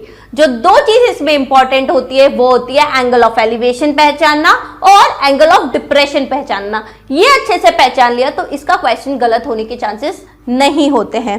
तो इसमें भाई ये जो है ये इंपॉर्टेंट है डायग्राम। आप सोच रहे होंगे ऐसा डायग्राम तो हमने नहीं देखा। भाई ये वो इंपॉर्टेंट डायग्राम है जिससे आपको समझ में आता है क्वेश्चन पढ़ के कि आपको कैसे लेना है। भाई आई वो है जो हम ऑब्जर्वर कहां पर है उससे पता चलता है। ये हॉरिजॉन्टल लाइन, इसके रेस्पेक्ट में भाई एक हॉरिजॉन्टल लाइन बनाते हैं, उसके रेस्पेक्ट में हम देखते हैं कि क्या एलिवेशन है और क्या डिप्रेशन है। यहां हम देख सकते हैं भाई लाइन ऑफ साइट है ये और ये, तो ये होगा ऊपर देख रहे हैं एलिवेट हो रहा है तो ये होगा एंगल ऑफ एलिवेशन, और जहां नीचे भाई डिप्रेशन है तो वो होता है एंगल ऑफ डिप्रेशन। तो इससे रिलेटेड इंपॉर्टेंट जो चीजें हैं वो एक बार देख लेते हैं। The line of sight is the line drawn from the eye of an observer to the point in the object viewed by the observer. ठीक है। Next important चीज, the angle of elevation θ1 is the angle formed by line of sight with the horizontal when it is above the horizontal level. The angle of depression θ2 is the angle formed by line of sight with the horizontal when it is below the horizontal level. ठीक है, ये बहुत important चीज है। अगर आपने इसमें diagram correctly बना दिया तो फिर उसके बाद इसमें ट्रिग्नोमेट्री अप्लाई करके आप इनके क्वेश्चन को आसानी से सॉल्व कर सकते हैं। बहुत इंपॉर्टेंट चैप्टर है ये भी, इससे एक क्वेश्चन आता ही आता है। ठीक है, नेक्स्ट अब हम जो स्टार्ट करने वाले हैं वो बहुत इंपॉर्टेंट है, सर्कल। ये देखिए सर्कल के क्वेश्चंस 1 मार्क में, 2 मार्क में, 3 मार्क में, 4 मार्क में, सब में पूछे जा सकते हैं। ये बहुत इंपॉर्टेंट है, इसकी थ्योरम्स भी बहुत इंपॉर्टेंट है। तो देख लेते हैं। A circle is a collection of all points in a plane which are at constant distance and from a fixed point centre. यानी कि सर्कल क्या है, कलेक्शन है उन सारे पॉइंट्स का किसी भी प्लेन पे जो क्या है उसके सेंटर से कांस्टेंट डिस्टेंस पे है, और वो कांस्टेंट डिस्टेंस को हम कहते हैं रेडियस, और जो फिक्स पॉइंट होता है उसको क्या कहते हैं हम, सेंटर। ठीक है, यहां पर हम एक और बात करते हैं टेंजेंट टू द सर्कल की। क्या होता है tangent? It is the line that intersect the circle eight only one point. वो लाइन जो सर्कल को किसी एक ही पॉइंट पे इंटरसेक्ट करे उसको हम क्या कहते हैं, tangent to the circle. There is only one tangent at a point of the circle. यानी कि अगर आपके पास मान लीजिए ये एक सर्कल है, ठीक है, मान लीजिए, भाई करेक्ट नहीं बना पर ठीक है, यहां पर अगर ये पॉइंट हम खींचे तो यहां से जो पास होने वाली एक लाइन होगी वो क्या होगी, tangent to the circle. The tangent to a circle is a special case of the secant. Secant क्या होती है भाई, वो लाइन जो सर्कल को दो जगह इंटरसेक्ट करती है। तो secant जब भाई secant के जब ये दोनों पॉइंट किसी एक ही पॉइंट पे आके मिल जाए तो वो उसकी टेंजेंट बन जाती है। The tangent to a circle is a special case of secant when the two end points of its corresponding chord coincide. ठीक है, अब यहाँ पे कुछ इंपॉर्टेंट चीजें देख लेते हैं। सबसे पहली चीज, only one more tangent can be parallel to a given tangent of a circle. भाई आपके पास कोई भी एक पॉइंट से टेंजेंट जा रही हो तो उसके पैरेलल सिर्फ एक ही टेंजेंट हो सकती है। दूसरा important point, the line containing the radius through the point of contact is normal to the circle. वो लाइन जहां पर रेडियस आके मिल रहा है तो वो क्या होती है, टेंजेंट के नॉर्मल होती है या परपेंडिकुलर होती है, और उसको नॉर्मल टू द सर्कल भी कहते हैं। ये आपने थ्योरम में भी देखा है, इससे रिलेटेड थ्योरम अभी हम रिवाइज करेंगे। ठीक है, सबसे पहले देख लेते हैं कि भाई number of tangent to a circle from a point, किसी भी पॉइंट से कितनी टेंजेंट हम ड्रॉ कर सकते हैं। यहाँ 3 केसेस आते हैं। पहला केस जो आता है वो ये आता है कि अगर वो जो पॉइंट है वो सर्कल के अंदर लाई कर रहा है। तो जब सर्कल के अंदर लाई कर रहा है तो देखिए हम यहाँ देख सकते हैं कितनी टेंजेंट पास हो रही है, एक भी पास नहीं हो रही है, तो no tangent can be drawn from the point line inside the circle. अगर जो पॉइंट है वो सर्कल पे लाई कर रहा हो तो एक ही टेंजेंट उससे पास हो सकती है। thus exactly one tangent can be drawn if the point lies on the circle.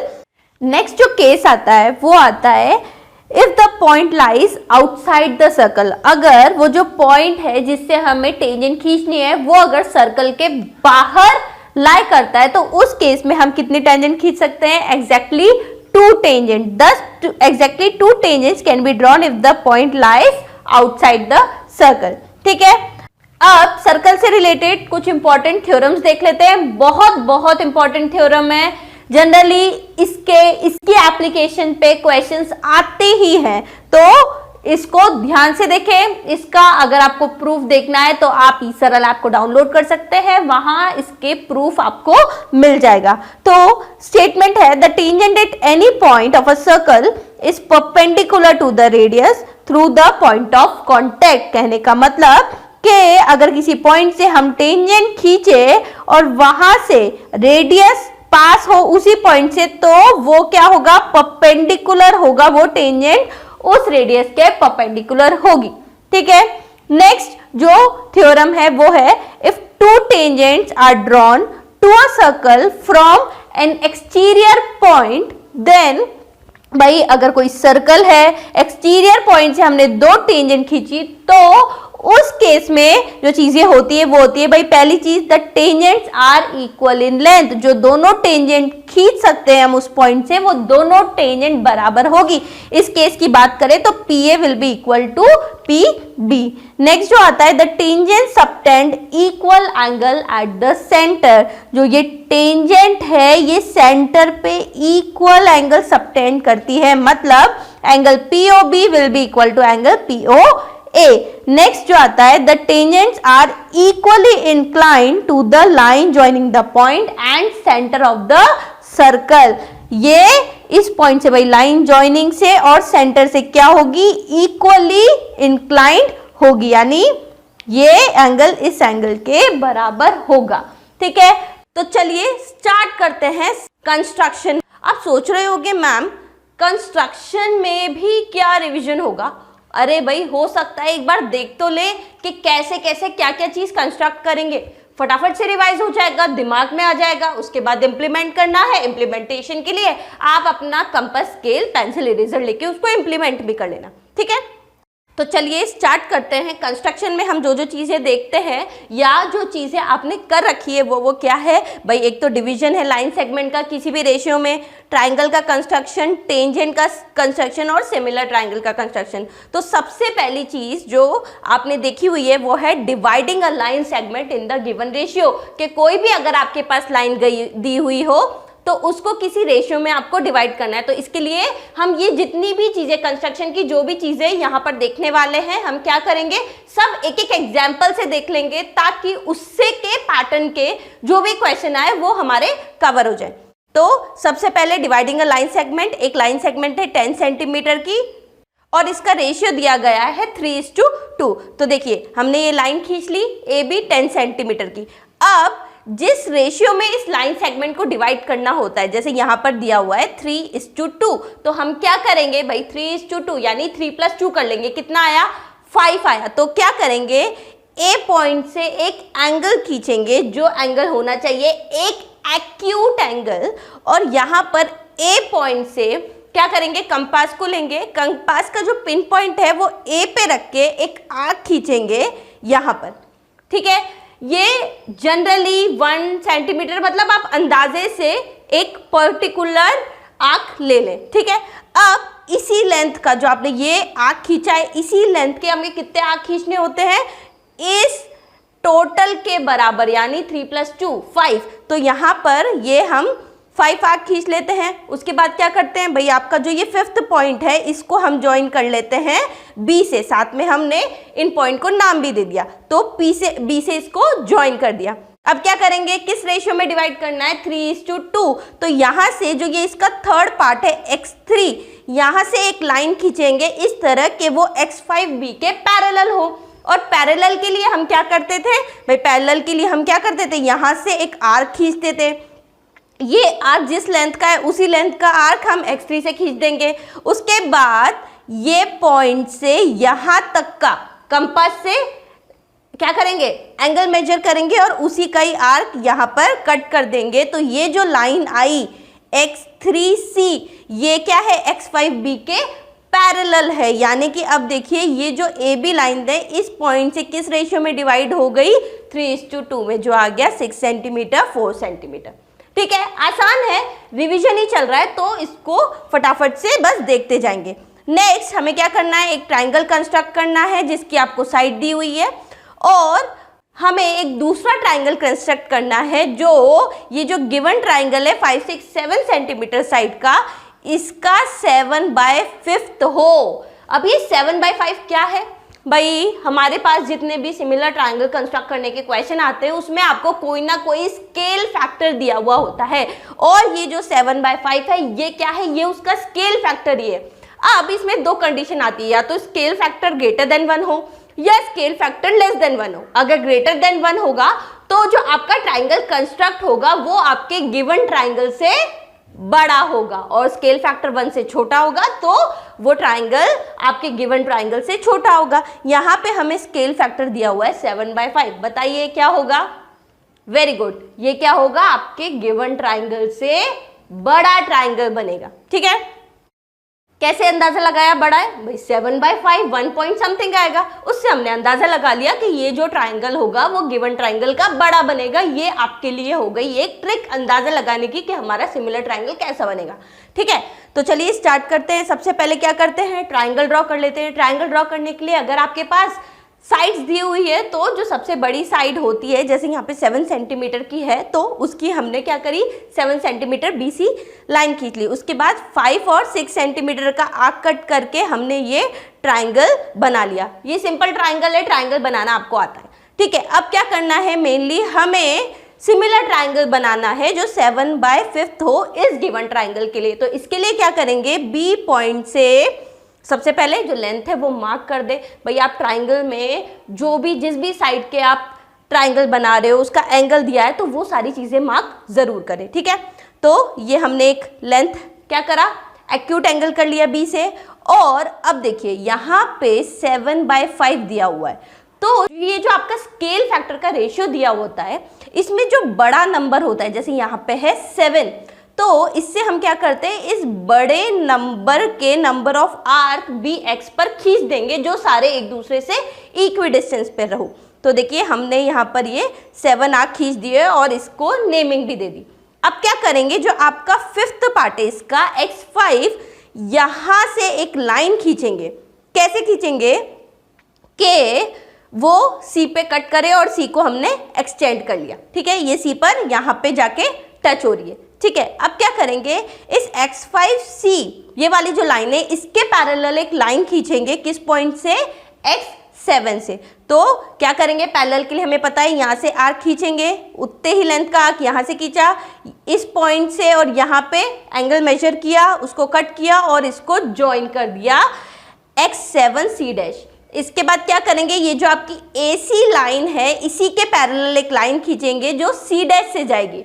Parallel के लिए वही करेंगे, आर्क खींचेंगे, इधर भी आर्क खींचा उसी लेंथ का, और यहाँ से यहाँ तक का मेजर करके यहाँ से इसको ये वाला आर्क खींचा है हमने। ठीक है, और यहाँ से क्या करेंगे, इसको इस पॉइंट पे ज्वाइन कर देंगे। तो ये ज्वाइन करने के बाद जो ये A', जो ये ट्राइंगल आएगा ये आएगा आपका रिक्वायर्ड ट्राइंगल। ये अगर आपने एक्यूरेटली बनाया है तो आप इसको मेजर करके भी देख लेना, इसकी जो साइड आएगी वो 7/5 आएगी आपके गिवन ट्राइंगल से। ठीक है, अब आगे देखते हैं। भाई एक ट्राइंगल जो स्केल फैक्टर है अगर वो 1 से ज़्यादा है उसका देख लिया, एक अगर उससे छोटा हो तो वो भी एक बार देख लेते हैं। यहाँ पे हमें एक ट्राइंगल को कंस्ट्रक्ट करना है जो 3/4 हो गिवन ट्राइंगल ABC के हम कुछ ये हमने उसकी साइड और एंगल भी मान लिए, ये हमने अज्यूम किए हैं। ठीक है, आपको क्वेश्चन में ऑलरेडी ये सारी चीज़ें गिवन होगी। ठीक है, तो हम सबसे पहले जो ट्राइंगल गिवन ट्राइंगल है वो हम बना लेते हैं। तो उसके लिए क्या किया, भाई BC साइड दे रखी थी 6 सेंटीमीटर, तो यहाँ से क्या करेंगे, B से 60 डिग्री का एंगल बनाएंगे। 60 डिग्री का एंगल आपको बनाना आता ही है, हम अपनी प्रीवियस क्लासेस में भी सीख चुके हैं, और अब जब आपका रिविजन चल रहा है तो ये सारी चीज़ें आपको आती ही होगी। तो यहाँ से हमने ये ट्राइंगल बना लिया, ट्राइंगल ABC। अब क्या करना है, B पॉइंट से एक एक्यूट एंगल बनाना है, और यहाँ से अब इस केस में भाई 3/4 में से बड़ा नंबर क्या है, 4, तो हम क्या करेंगे, बी पॉइंट से कंपास से एक आर्क लेके कितने इक्वी डिस्टेंस पे कितने पॉइंट मार्क करेंगे, 4 पॉइंट। तो यहाँ पे हमने ये 4 पॉइंट मार्क कर लिया और इनकी नेमिंग भी कर दी B1, B2, B3, B4। अब क्या करेंगे, अब देखिए यहाँ से हम B4 को C से ज्वाइन करेंगे, ये हमने ज्वाइन कर लिया। किस फैक्टर का बनाना है, 3/4, तो कौन सा पार्ट लेंगे इसका, थर्ड। B3 से एक लाइन खींचेंगे BC पर जो B4x के पैरेलल है। पैरेलल के लिए वही चीज यूज करेंगे, यहाँ से एक आर्क कट करेंगे, इसी मेजरमेंट का आर्क हम B3 से कट करेंगे। इस पॉइंट और इस पॉइंट का मेजरमेंट लेके यहाँ एक आर्क कट किया B3 और इस पॉइंट को ज्वाइन कर दिया और इस पॉइंट का नाम दे दिया C डैश। अब इस C डैश से एक लाइन खींचेंगे जो AB के क्या हो भाई, AB पर जाकर इंटरसेक्ट करे और AC के पैरेलल हो। तो AC से पैरेलल के लिए क्या करेंगे, वही सेम प्रोसीजर। तो ये जो A डैश BC, ये जो ट्राइंगल आया, ये आपका जो चाहिए वो वाला ट्राइंगल है। कई बार क्या होता है, ये इसी टाइप के क्वेश्चन इस फॉर्म में भी पूछ लिए जाते हैं कि आपको एक ट्राइंगल कंस्ट्रक्ट करना है ABC, जहां पे AB 6 सेंटीमीटर है, angle 30 degree, angle B 60 degree. Simple triangle construct करना आता है, उसमें कोई बड़ी बात नहीं है। यहाँ जो सीखने वाली चीज थी वो ये थी कि construct another triangle AB dash C dash similar to triangle ABC with base A dash B equal to 8 centimetre. इस टाइप का क्वेश्चन आए, घबराने की बात नहीं है। अब क्या किया उन्होंने, भाई जो ट्राइंगल बनने वाला है, सिमिलर ट्राइंगल जो हमें बनाना है, उसकी एक साइड दे दी। तो इसके लिए क्या करो, सिंपल सा एक स्केल फैक्टर फाइंड कर लो। भाई स्केल फैक्टर आने के बाद तो हमें बनाना आता ही है। तो वो कैसे करेंगे, भाई आपके पास A डैश B वाली साइड है, AB वाली साइड है, तो बस इसका जो रेशियो होगा वही तो आपका स्केल फैक्टर होगा। तो स्केल फैक्टर क्या होगा, 8/6 यानी 4/3। बस अब तो क्या है, सिंपल ABC ट्राइंगल बनाना है और 4/3 रेशियो यानी जो इस स्केल फैक्टर का है उसका सिमिलर ट्राइंगल बनाना है। ठीक है, अब इसमें जो अगला टाइप का कंस्ट्रक्शन ये पूछ लिया जाता है वो होता है आपका to construct a tangent to a circle. किसी भी सर्कल का आपको सेंटर दे दिया जाएगा, रेडियस दे दिया जाएगा और आपको बोला जाएगा कि आप उसकी टेंजेंट को ड्रॉ करो। अब देखो इसमें ये चीज होती है कि बेटा आपको इस केस में जो हम टेंजेंट ड्रॉ करते हैं वो आउटसाइड द सर्कल, मतलब अगर जो पॉइंट है वो सर्कल के बाहर लाई कर रहा है, वहां से हम टेंजेंट खींचते हैं। जनरली इसी टाइप के क्वेश्चन आते हैं। हमने इसमें 3 केसेस देखे थे, वो आपको पता ही है। तो ये कैसे करेंगे वो एक बार सीख लेते। तो इस सेंटर ओ से हमने एक सर्कल खींच लिया।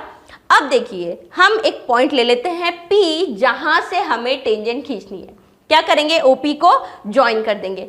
OP को ज्वाइन करने के बाद हम क्या करेंगे, इसका मिड पॉइंट लेंगे। अब वो मिड पॉइंट कैसे लेंगे, सिंपल उसका परपेंडिकुलर बाइसेक्टर बना के। अब परपेंडिकुलर बाइसेक्टर कैसे बनाते हैं पता है आपको, या तो O से या P को क्या करो, जो आपका कंपास का जो पिन पॉइंट होता है वो इस पे रखो, मोर देन हाफ लो, एक आंख ऊपर और एक आंख नीचे, दोनों साइड से क्या करो, कट करो, इस पॉइंट को ज्वाइन कर दो। ये यहाँ पे हमने नेमिंग कर दी उसकी M। ये इस OP का क्या होगा, परपेंडिकुलर बाइसेक्टर। अब क्या करना है, M को सेंटर लेना है और OM या PM रेडियस का एक और सर्कल ड्रॉ करना है। अब ये जो आपका नया सर्कल आ रहा है, ये जो आपका ओरिजिनल सर्कल है, इनको जिन 2 पॉइंट पे मीट कर रहा है वहां से P को ज्वाइन करना है और ये जो PQ और PR है ये आपकी रिक्वायर्ड टेंजेंट्स है। तो टेंजेंट से रिलेटेड कोई भी क्वेश्चन आए आपको इसी फॉर्म में करना है। ठीक है, तो इसी के साथ आपका कंस्ट्रक्शन चैप्टर का रिवीजन कंप्लीट होता है। ठीक है, तो अब स्टार्ट करते हैं हमारा नेक्स्ट चैप्टर जो है एरिया रिलेटेड टू सर्कल। देखिए सर्कल्स की सारी थ्योरम्स आप पढ़ चुके हैं। अब हम जो सर्कल से रिलेटेड जितने भी एरियाज के टाइप के क्वेश्चन आते हैं वो हम उससे रिलेटेड जो भी इंपॉर्टेंट की पॉइंट्स है वो हम यहाँ देखने वाले हैं। ठीक है, तो भाई ये टेबल है, इस टेबल को अच्छे से आपके दिमाग में फिट कर लो, आपका आधी टेंशन तो यूं ही दूर हो जाएगी। देखो जनरली क्या होता है, सर्कल पे एक सिंपल सा क्वेश्चन आ जाता है 1 मार्क में कि आप उसका पेरीमीटर निकालो, उसका एरिया निकालो। तो इसके फॉर्मूले हमें पता है 2πr और पाई आर स्क्वायर। अगर आपको रेडियस नहीं दिया हुआ है, डायमीटर दिया हुआ है, तो पाई डी यूज कर सकते हैं, या फिर क्या करो, डायमीटर से रेडियस निकाल लो। कैसे निकालते हैं, रेडियस कितना होता है, d/2 होता है, ठीक है। सेमी सर्कल का perimeter pi are plus 2r, area भाई पूरे सर्कल का हाफ, यानी half pi are square.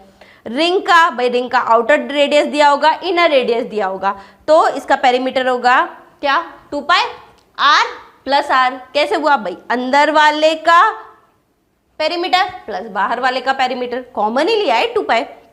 Next area क्या होगा, पाई कॉमन निकाला, बड़ा आर स्क्वायर माइनस छोटा आर स्क्वायर, ठीक है। सेक्टर ऑफ अ सर्कल, इसका perimeter θ/360 into 2 pi are plus 2r, और इसका जो एरिया होता है पाई आर स्क्वायर, क्या भाई pi are square upon 360 into theta. आपने ऐसे भी याद कर रखा हो सकता है, θ/360 इंटू पाई आर स्क्वायर, एक ही बात है, इधर का उधर लिख दिया, मल्टीप्लीकेशन में ही तो है।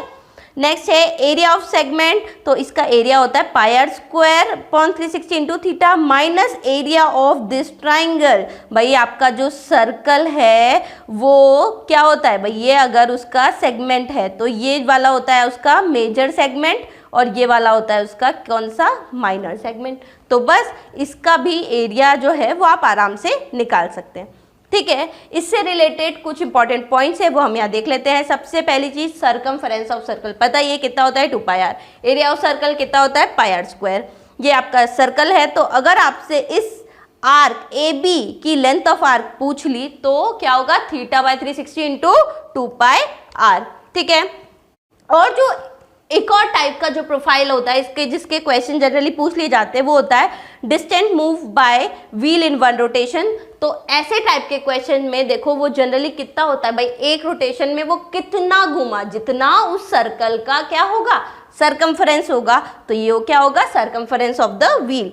Number of rotation in 1 minute, 1 minute में कितना रोटेशन करा उसने, तो क्या होगा, डिस्टेंस मूव्ड इन 1 मिनट पर सर्कमफेरेंस, ठीक है। Area of a sector of a circle with radius r, angle with degree theta is θ/360 pi are square, ये हमने अभी भी देख लिया था। Area of segment of a circle, segment पूछा जाए तो area of corresponding sector minus area of corresponding triangle, उसका जो कॉरेस्पॉन्डिंग सेक्टर है उसमें से क्या करो, एरिया ऑफ जो ट्राइंगल है वो सबट्रैक्ट कर दो, तो आपके पास जो सेगमेंट है वो आ जाएगा, ठीक है। अब जो नेक्स्ट हम यहाँ स्टार्ट करने वाले हैं, इसमें सबसे इम्पॉर्टेंट होता है फॉर्मूला, और जो आपसे पूछा गया है उसमें अगर आपको कॉम्बिनेशन ऑफ सॉलिड का क्वेश्चन पूछा गया है तो उसका डायग्राम बनाना, ठीक है। अब वो किसी भी फॉर्म में आ सकता है, तो इसमें एक तो आपका प्रैक्टिस बहुत अच्छा होना चाहिए ताकि जितने टाइप के फिगर्स इसमें बनते हैं उसका आपको आइडिया हो। दूसरा, आपको हर एक फिगर का फॉर्मूला बाय हार्ट याद होना चाहिए, ठीक है। तो चलिए स्टार्ट करते हैं। सरफेस एरिया वॉल्यूम, सबसे पहली चीज जो हमारे पास आई है, बताओ क्या है ये, वेरी गुड, ये है क्यूबॉइड। क्यूबॉइड में कोई भी फिगर आए उसका 3 चीजें आपको पता होनी चाहिए, उसका कर्व सरफेस एरिया क्या है, उसका टोटल सरफेस एरिया क्या होता है, और उसका वॉल्यूम कैसे निकालते हैं। तो अगर हम क्यूबॉइड की बात करें तो बताइए उसका कर्व सरफेस एरिया क्या होता है भाई, 2 इंटू हाइट ब्रैकेट L+B, उसका total surface area 2 bracket LB + BH + HL, volume LBH। जैसे आपकी मैम को याद है ना, वैसे ही आपको याद होना चाहिए। नेक्स्ट जो हमारे पास है वो क्या है भाई, ये है क्यूब, इसकी हम मान लेते हैं साइड A। तो बताइए curve surface area 4A², total surface area 6A², और इसका वॉल्यूम कितना होता है, A³ भाई क्यूब क्या है, क्यूब वो क्यूबॉइड है जिसकी सारी साइड बराबर है, क्यूबॉइड का पता है, तो LBH सब जगह A रख दो, आपको इसका फॉर्मूला भी याद हो जाएगा, ठीक है। नेक्स्ट जो आता है वो होता है आपका सिलेंडर। सिलेंडर का बताइए कर्व सरफेस एरिया कितना, 2 पाई RH। देखो अभी मैं यहाँ पे आपको फॉर्मूले नहीं लिख रही हूँ क्योंकि जब मैं आपसे पूछ रही हूँ उसी वक्त आपके दिमाग में भी आ जाने चाहिए सारे फॉर्मूले, ठीक है। टोटल सरफेस एरिया कितना, pi R bracket H + R, volume pi R² H, ठीक है। नेक्स्ट है कोन। कोन की जो ये साइड होती है वो होती है स्लांट हाइट L, और इसको कैसे निकालते हैं भाई, ये जो ट्राइंगल है ये क्या है, भाई इसमें हम क्या लगाते हैं, पाइथागोरस लगाते हैं। तो ये L क्या होता है, ये होता है √h² + r²। तो चलिए इसका curve surface area pi R L, total surface area pi R bracket L + r, volume कितना होता है 1/3 पाई आर स्क्वायर एच, जो सिलेंडर होता है उसका जो 1/3 पार्ट जो होता है वो होता है आपका कोन का वॉल्यूम। ठीक है, नेक्स्ट आता है स्फेयर। स्फेयर का बताइए टोटल सरफेस एरिया, जल्दी बताइए कितना होता है। वेरी गुड, होता है 4 पाई आर स्क्वायर। इसका जो वॉल्यूम होता है वो होता है 4/3 पाई आर क्यूब। नेक्स्ट आता है हेमिस्फेयर। हेमिस्फेयर का जो कर्व सरफेस एरिया होता है वो होता है 2 pi are square, total surface area होता है 3 पाई आर स्क्वायर, और इसका जो वॉल्यूम होता है वो होता है 2/3 पाई आर क्यूब। जो स्फेयर का होता है 4/3 पाई आर क्यूब, ये होता है उसका आधा। नेक्स्ट जो सबसे इंपॉर्टेंट और आपके लिए बिल्कुल नया है यहाँ पर, वो होता है फ्रस्टम। फ्रस्टम पे भी जनरली बहुत सारे क्वेश्चन आते हैं, तो इसके फॉर्मूले भी आपको आने चाहिए, क्योंकि एग्जाम में इतना टाइम जनरली कम होता है कि आप उसको डिराइव करें। So it's better be on safer side, आपको इसके फॉर्मूले पता होने चाहिए। देखिए आपको कोन का सी से पता है कितना होता है पाई आर एल, तो जो फ्रस्टम होता है उसका जो कर्व सरफेस एरिया होता है वो कितना होता है पाई एल r + r। भाई ये वाला होता है, एक ही रेडियस होता है तो पाई आर एल, इसमें 2 रेडियस है r1 r2, तो यहाँ पर भाई इसको लिखते हैं अपन r1 + r2। ठीक है, तो ये तो याद हो गया। नेक्स्ट होता है इसका टोटल सरफेस एरिया, तो वो अपन कैसे निकालते हैं, वो होता है इसका पाई r² + r² + l, आगे क्या आएगा r + r, ये होता है इसका टोटल सरफेस एरिया। ठीक है, और जो इसका वॉल्यूम होता है वो होता है, बताइए इसका वॉल्यूम होता है पाई h। ठीक है, h क्या होती है, इसकी ये परपेंडिकुलर हाइट।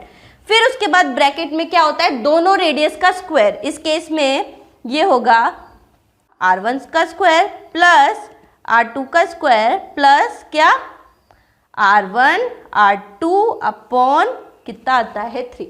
ठीक है, ये सारे फॉर्मूले आपको इस टेबल में मिल जाएंगे।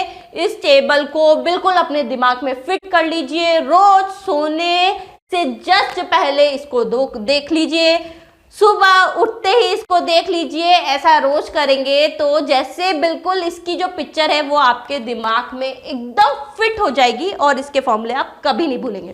ठीक है, that's all for surface area volume. Next we are starting is statistics. ठीक है, स्टैटिस्टिक्स में भी कुछ फॉर्मूले हैं, बहुत इंपॉर्टेंट है।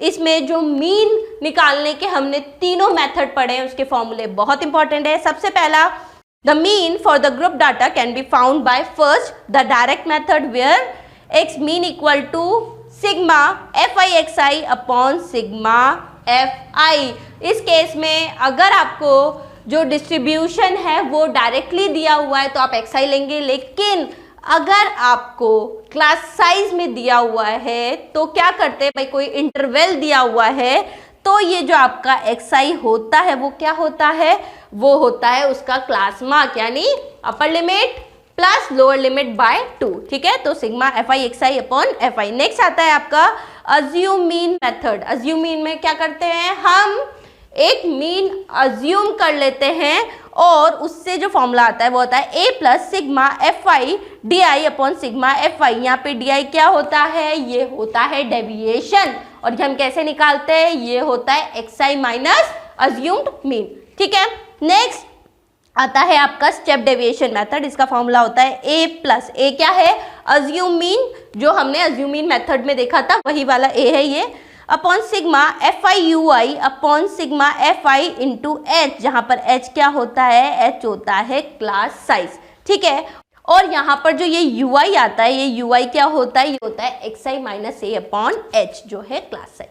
ठीक है, यहाँ पर एक चीज जो ध्यान रखनी है, ये हम अजम्पशन लेके चलते हैं, with the assumption that the frequency of a class is centred at its mid point called its class mark. ठीक है, नेक्स्ट जो आता है वो आता है जो मोड होता है, वो हम कैसे निकालते हैं, the mode for group data can be found using the formula mod equal to L plus F1 minus F0 upon 2F1 minus F0 into F2 into H, जहाँ पर L होती है lower limit of the model class, H होता है size of class interval, F1 is frequency of the model class, F0 क्या होता है frequency of the class preceding to the model class and F2 is the frequency of the class succeeding the model class. ठीक है, next इसमें आता है the median for group data is formed by the using formula median equal to L plus n by 2 minus CF upon F into H, जहाँ पर L lower limit होता है, n कितनी नंबर ऑफ ऑब्जर्वेशन है, CF is cumulative frequency of the class preceding to the median class, F is frequency of median class और H जो होता है वो क्लास साइज होता है। नेक्स्ट जो इसमें इंपॉर्टेंट पॉइंट आता है वो आता है एम्पेरिकल रिलेशन जो होता है तीनों जो मेजर्स हैं सेंट्रल टेंडेंसी के, ये बहुत इंपॉर्टेंट है, ये जनरली पूछ लिया जाता है, इसको कर लो याद, ठीक है, 1 मार्क में भी पूछ लिया जाता है। Median equal to mode plus twice of mean या mode equal to 3 median minus 2 mean, ठीक है। नेक्स्ट जो आता है OGIV is the graphical representation of the cumulative frequency distribution. It is of 2 types. कौन से? लेस देन टाइप OGIV और more than type OGIV। ये क्या करते हैं भाई, आपको जो डिस्ट्रीब्यूशन दिया होता है उसको अपन 2 तरह से बना लेते हैं, या तो लेस देन टाइप बना लेते हैं या मोर देन टाइप बना लेते हैं। ये ग्राफिकल डिस्ट्रीब्यूशन होता है, ये चीज़ें आपको आती है कि ये हम कैसे ड्रॉ करते हैं, ठीक है। तो इसी के साथ जो है हमारा स्टैटिस्टिक्स चैप्टर भी खत्म होता है। तो अब जो नेक्स्ट चैप्टर हम यहाँ स्टार्ट करने वाले हैं वो है हमारा लास्ट चैप्टर, वो है प्रोबेबिलिटी। सबसे आसान चैप्टर है, इसको फटाफट से रिवाइज कर लेते हैं। सबसे पहली चीज़, probability of an event p e is defined as, कैसे निकालते हैं, number of outcomes favourable to e upon number of all the possible outcomes of the experiment. बच्चे जब इन टाइप का जो क्वेश्चन आता है ना, तो इसमें क्या करते हैं बच्चे, डायरेक्टली ना ये फॉर्मूला लगा के आंसर लगा देते हैं। इसमें ना आप बिल्कुल मेंशन करो कि भाई आपके जो फेवरेबल आउटकम है वो क्या क्या है और टोटल आउटकम है वो क्या क्या है, उसके बाद ये फॉर्मूला लगा के लिखो। इसके भी मार्क्स होते हैं और ये फॉर्मूला भी लिखो, इस चीज को ध्यान रखना, ठीक है। Next, the probability of a sure event और अ सर्टेन इवेंट इज 1। मतलब कि जिस चीज का आपको पता है कि हाँ ये तो होगा ही सही, तो उसकी जो प्रोबेबिलिटी होती है वो कितनी होती है, वो होती है 1। नेक्स्ट जो है the probability of an impossible event, जो इवेंट हो ही नहीं सकता उसकी प्रोबेबिलिटी क्या है भाई, नहीं हो सकता तो 0 probability. The probability of an event E is a number such that probability of the event lies between 0 to 1. Probability हमेशा 0 से 1 में ही लाई करती है, ये बहुत इंपॉर्टेंट है भाई। आपका अगर कोई आंसर आ रहा है उसकी वैल्यू अगर कैलकुलेट करके देख लो, एक बार अंदाजा भी लगा सकते हो भाई, डिनोमिनेटर ग्रेटर देन क्या हो, न्यूमरेटर हो, तो वो वैल्यू क्या होगी, बट ऑब्वियस सी बात है 1 से कम ही होगी और वैसा ही होना चाहिए क्योंकि प्रोबेबिलिटी हमेशा 0 से 1 में ही लाई करिए। अगर आपका आंसर 1 से ज्यादा आ रहा है इसका मतलब आपने जो कैलकुलेशन किया है वो गलत है, ठीक है। नेक्स्ट, सैंपल स्पेस क्या होता है, the set of all the possible outcomes in an experiment is called sample space. An event is a subset of the sample space, ठीक है। नेक्स्ट है इक्वली लाइकली इवेंट क्या होता है, if one event can not be expressed in preference to the other event then it is equally likely, कि हाँ ये भी हो सकता है, ठीक है। नेक्स्ट है an event having only 1 outcome is called an elementary event. The sum of the probability of all the elementary events of an experiment is 1, ठीक है। नेक्स्ट है फॉर एनी इवेंट, किसी भी इवेंट के लिए जो प्रोबेबिलिटी है वो क्या हो गई भाई, उसके होने की प्रोबेबिलिटी प्लस उसके ना होने की प्रोबेबिलिटी कितनी होनी चाहिए भाई, टोटल प्रोबेबिलिटी 1 होती है। तो PE plus PE bar equal to 1, where E bar stands for not or the complementary events, ठीक है। तो देखा आपने बच्चों किस तरह हमने पूरे चैप्टर 1 to 15 का रिवीजन कर लिया। सारे फॉर्मूलाज अब तो आपको अच्छे से याद हो गए होंगे, अगर नहीं याद हुए हैं तो इसको आप कल वापस से सुने और जब तक आपका एग्जाम है तब तक अगर आप रोज रात को इसको एक बार सुन लेंगे तो आपको बहुत फायदा होने वाला है, ठीक है। देखो बच्चों, ई सरल जो ऐप है वो बहुत अच्छी ऐप है, आपके लिए बहुत हेल्पफुल है। बहुत अच्छे ऑडियो विजुअल तरीके से हर एक चीज़ों को इतने अच्छे एनिमेशंस के साथ, विजुअलाइजेशन के साथ बताया हुआ है। आप अभी ये ऐप केवल 10th का ही कोर्स नहीं देती, ये आपको आगे जो अब आप अपने 10th के एग्जाम के बाद आगे अपनी जो स्ट्रीम चूज करने वाले हैं, अगर उनमें से कुछ बच्चे जेईई करने चाहते हैं, नीट करने चाहते हैं, तो बच्चों आप अभी से ही इस चैनल को सब्सक्राइब कर लीजिए। देखना बच्चों, आपको बहुत हेल्प होगा। ठीक है, तो चैनल को सब्सक्राइब कीजिए। और हाँ, एक और इम्पॉर्टेंट बात, अगर अभी तक भी आपके पास बोर्ड के प्रीवियस ईयर के पेपर्स नहीं है तो आज के आज ही ई-सरल ऐप को डाउनलोड कर लो। वहां पर आपको प्रीवियस 5 इयर्स के papers with solution, with marking scheme मिल जाएगा बिल्कुल फ्री में। तो ऐप को जरूर से डाउनलोड करें। Okay students, all the best.